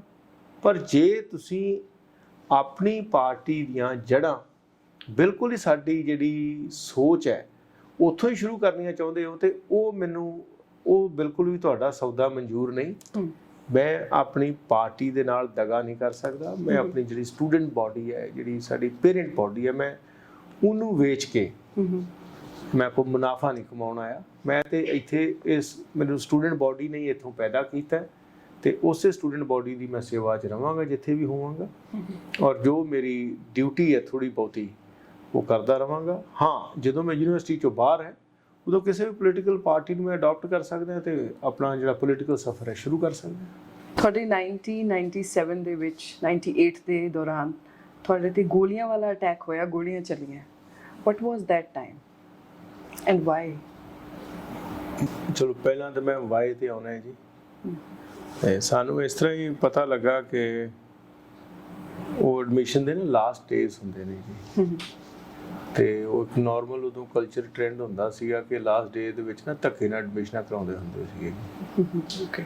ਤੇ ਸਾਨੂੰ ਕਈ ਸਟੂਡੈਂਟਸ ਦਾ ਆਇਆ ਜੀ, ਸਾਨੂੰ ਮਤਲਬ ਕਿ ਸਾਡੀ ਪੋਜੀਸ਼ਨ ਬਣਦੀ ਹੈ ਤੇ ਸਾਨੂੰ ਡਰ ਹੈ ਕਿ ਸਾਡੇ ਜਗ੍ਹਾ ਦੇ ਉੱਤੇ ਕਿਸੇ ਹੋਰ ਨੂੰ ਐਡਮਿਸ਼ਨ ਦਵਾਤੀ ਜਾਏਗੀ। ਉਹਦੀ ਮੈਂ ਥੋੜ੍ਹਾ ਜਿਹਾ ਬਰੀਕੀ 'ਚ ਜਾਣਨਾ ਹੈ ਕਿ ਲਾਸਟ ਜਿਹੜਾ ਡੇ ਆਫ ਐਡਮਿਸ਼ਨ ਹੁੰਦਾ ਨਾ ਜੀ, ਉਹਦੇ ਵਿੱਚ ਵੀ ਜਿਹੜਾ ਨਹੀਂ ਆਉਂਦਾ ਸੀਟ ਖਾਲੀ ਰਹਿ ਜਾਂਦੀ ਹੈ ਤੇ ਉਹਨੂੰ ਦੇ ਦਿੱਤੀ ਜਾਂਦੀ ਹੈ। ਉਹ ਇੱਕ ਛੋਟੀ ਮੋਟੀ ਜਿਹੜੀ ਮੈਨੂਪੂਲੇਸ਼ਨ ਹੁੰਦੀ ਸੀ, ਕਿਉਂਕਿ ਹੁਣ ਤਾਂ ਕੰਪਿਊਟਰਾਈਜ਼ਡ ਹੈ, ਉਹ ਚੀਜ਼ਾਂ ਨਹੀਂ ਹੁੰਦੀਆਂ, ਡਿਜੀਟਲ ਹੋ ਗਿਆ ਸਾਰਾ। ਤੇ ਉਹ ਮੈਨੂਅਲ ਸੀਗਾ ਤੇ ਉਹਦੇ ਵਿੱਚ ਸਾਨੂੰ ਪਤਾ ਲੱਗਾ ਵੀ ਕਈ ਸਟੂਡੈਂਟਸ ਦੇ ਜਿਹੜੀ ਮੈਰਿਟ ਆ ਉਹਨੂੰ ਤੋੜ ਕੇ ਐਡਮਿਸ਼ਨ ਮਿਲਣੀ।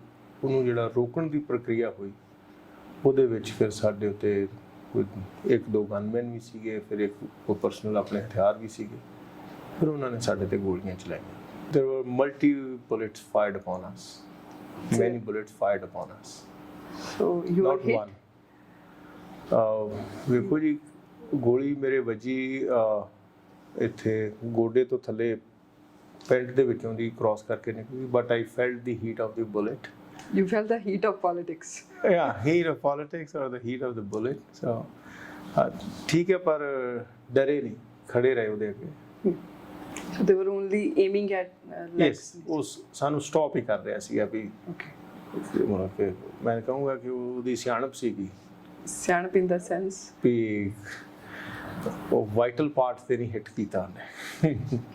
ਹਾਂਜੀ, ਸੋ ਇਹ ਮੈਂ ਕਹੂੰਗਾ ਵੀ ਉਹ ਚਾਹੇ ਉਹਨੂੰ ਗੋਲੀ ਚਲਾਉਣੀ ਪਈ, ਉਹਦਾ ਕ੍ਰਿਮੀਨਲ ਮਾਈਂਡ ਸੀ ਉਸ ਵਕਤ, ਪਰ ਫਿਰ ਵੀ ਮੇਰਾ ਦੋਸਤ ਬਲਜਿੰਦਰ ਸਿੰਘ ਸੰਘਾ ਹੈ, ਇਸ ਵਕਤ ਉਹ ਕੈਨੇਡਾ 'ਚ ਸੈਟਲ ਹੈ ਤੇ ਉਹ ਅਜੇ ਵੀ ਪੰਜਾਬ ਯੂਨੀਵਰਸਿਟੀ ਦੀਆਂ ਐਕਟੀਵਿਟੀਜ਼ ਨਾਲ ਜੁੜਿਆ ਹੋਇਆ ਹੈ ਤੇ ਅਲੂਮਨਾਈ ਮੀਟਸ ਵਗੈਰਾ ਉੱਥੇ ਹੁੰਦੀਆਂ ਨੇ, ਉਹਨਾਂ ਨੂੰ ਆਰਗੇਨਾਈਜ਼ ਕਰਦਾ ਤੇ ਉਹਦੇ ਵੀ ਪੈਰ 'ਚ ਗੋਲੀ ਲੱਗੀ।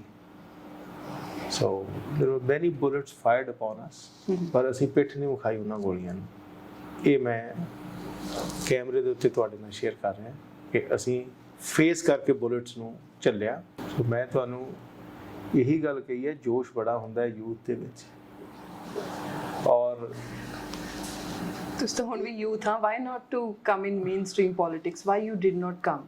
ਮਨਵੀਰ ਜੀ ਕਦੀ ਸੋਚਿਆ ਨਹੀਂ ਜ਼ਿਆਦਾ।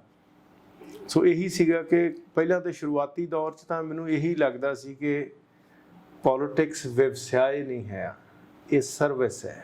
It's not a business. It's not a business. ਮੇਰਾ ਮੈਸੇਜ ਵੀ ਹੈ ਮਨਵੀਰ ਜੀ ਤੁਹਾਡੇ ਚੈਨਲ ਰਾਹੀਂ ਸਾਰੇ ਸੁਣਨ ਵਾਲੇ ਉਹਨਾਂ ਸਾਥੀਆਂ ਨੂੰ ਕਿ ਜਿਹੜਾ ਵੀ ਯੂਥ ਦਾ ਜਾਂ ਸਟੂਡੈਂਟ ਦਾ ਐਸਪੀਰੈਂਟ ਹੈ ਪੋਲਿਟਿਕਸ ਦੇ ਵਿੱਚ, ਕਿਰਪਾ ਕਰਕੇ ਆਪਣੇ ਆਪ ਨੂੰ ਆਪਣੇ ਗੁਜ਼ਾਰੇ ਵਾਸਤੇ ਇੱਕ ਤੁਸੀਂ ਇਕਨੋਮਿਕ ਔਰ ਫਾਈਨੈਂਸ਼ੀਅਲ ਇੰਡੀਪੈਂਡੈਂਸ ਜ਼ਰੂਰ ਰੱਖੋ। ਚਾਹੇ ਉਹ ਤੁਹਾਨੂੰ 5 ਸਾਲ 'ਚ ਮਿਲ ਜਾਂਦੀ ਹੈ, 10 ਸਾਲ 'ਚ ਮਿਲ ਜਾਂਦੀ ਹੈ, ਤੇ ਆਪਣੇ ਪੈਰਾਂ ਤੇ ਖੜੇ ਹੋ ਕੇ ਫਿਰ ਤੁਸੀਂ ਪੋਲਿਟਿਕਸ ਬਾਰੇ ਸੋਚੋ ਤੇ ਉਧਰ ਆਓ। ਚਾਹੇ ਤੁਸੀਂ 20 ਸਾਲ ਦੇ ਹੋ, ਚਾਹੇ 30 ਸਾਲ ਦੇ ਹੋ, ਚਾਹੇ 40 ਸਾਲ ਦੇ ਹੋ, ਲੇਕਿਨ ਇਹ ਨਾ ਹੋਵੇ ਵੀ ਲੋਕਾਂ ਦੇ ਵਿੱਚ ਜਿਹੜੀ ਰਵਾਇਤ ਹੈ, ਲੋਕਾਂ ਦੀ ਜਿਹੜੀ ਵਿੱਚ ਬੇਵਿਸ਼ਵਾਸੀ ਪੈਦਾ ਹੋ ਗਈ ਹੈ ਕਿ ਯਾਰ ਪੋਲਿਟਿਕਸ ਤੇ ਧੰਦਾ ਹੋ ਗਿਆ, ਪਹਿਲਾਂ ਪੈਸੇ ਲਾਓ ਤੇ ਫਿਰ 5-10 ਸਾਲਾਂ 'ਚ ਪੈਸੇ ਕਮਾਓ, ਉਹਨਾਂ ਨੂੰ ਮਲਟੀਪਲਾਈ ਕਰੋ।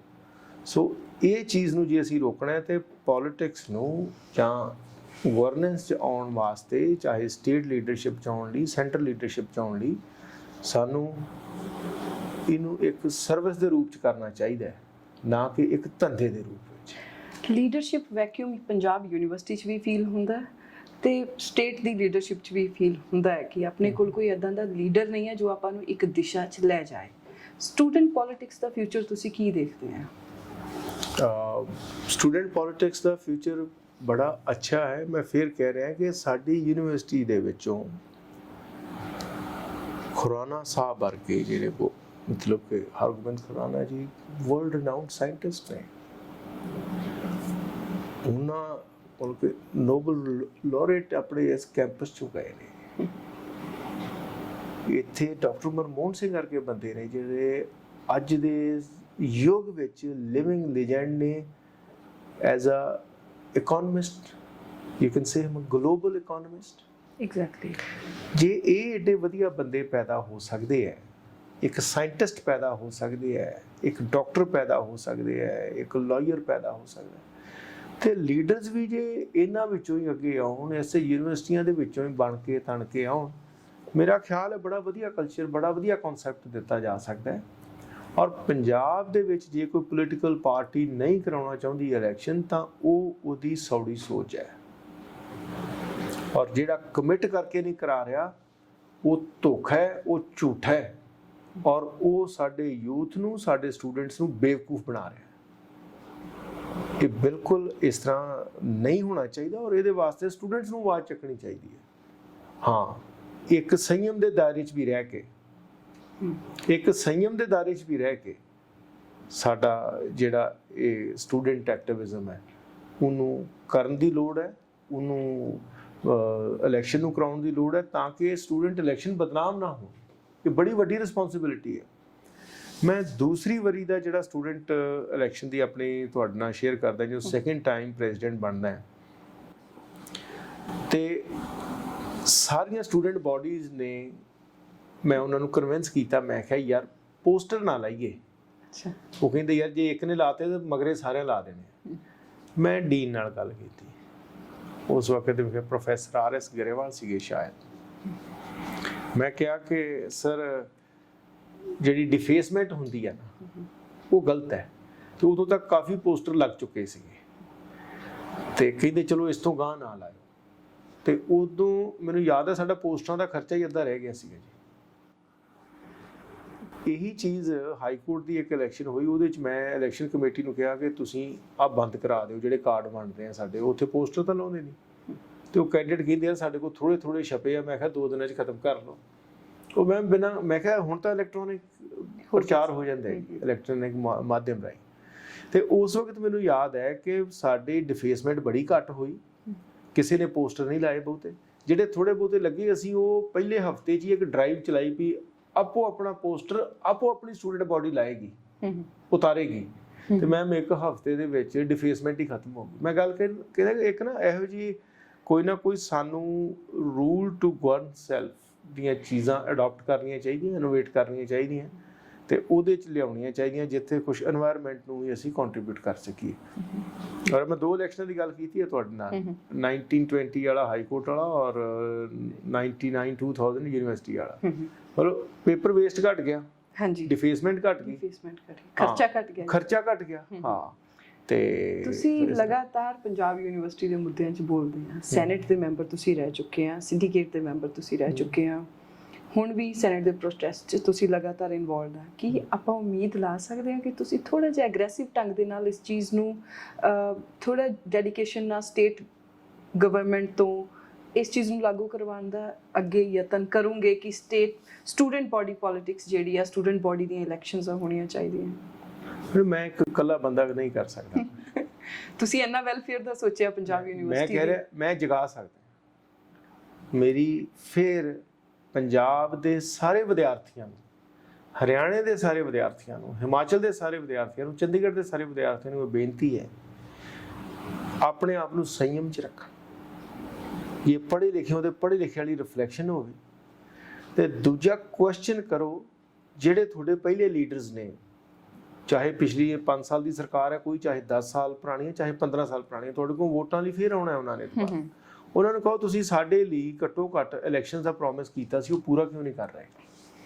ਇਹ ਸਟੂਡੈਂਟਸ ਆਵਾਜ਼ ਉਠਾਉਣ, ਤੇ ਜਿੱਥੇ ਉਹਨਾਂ ਦੀ ਆਵਾਜ਼ ਉੱਠੇਗੀ ਮੈਂ ਇੱਕ ਕੂਕਰ ਹੋ ਕੇ, ਇੱਕ ਉਹਨਾਂ ਦੀ ਬੋਲੀ ਬੋਲਣ ਵਾਲਾ ਹੋ ਕੇ ਆਪਣਾ ਰੋਲ ਪਲੇ ਕਰਾਂ।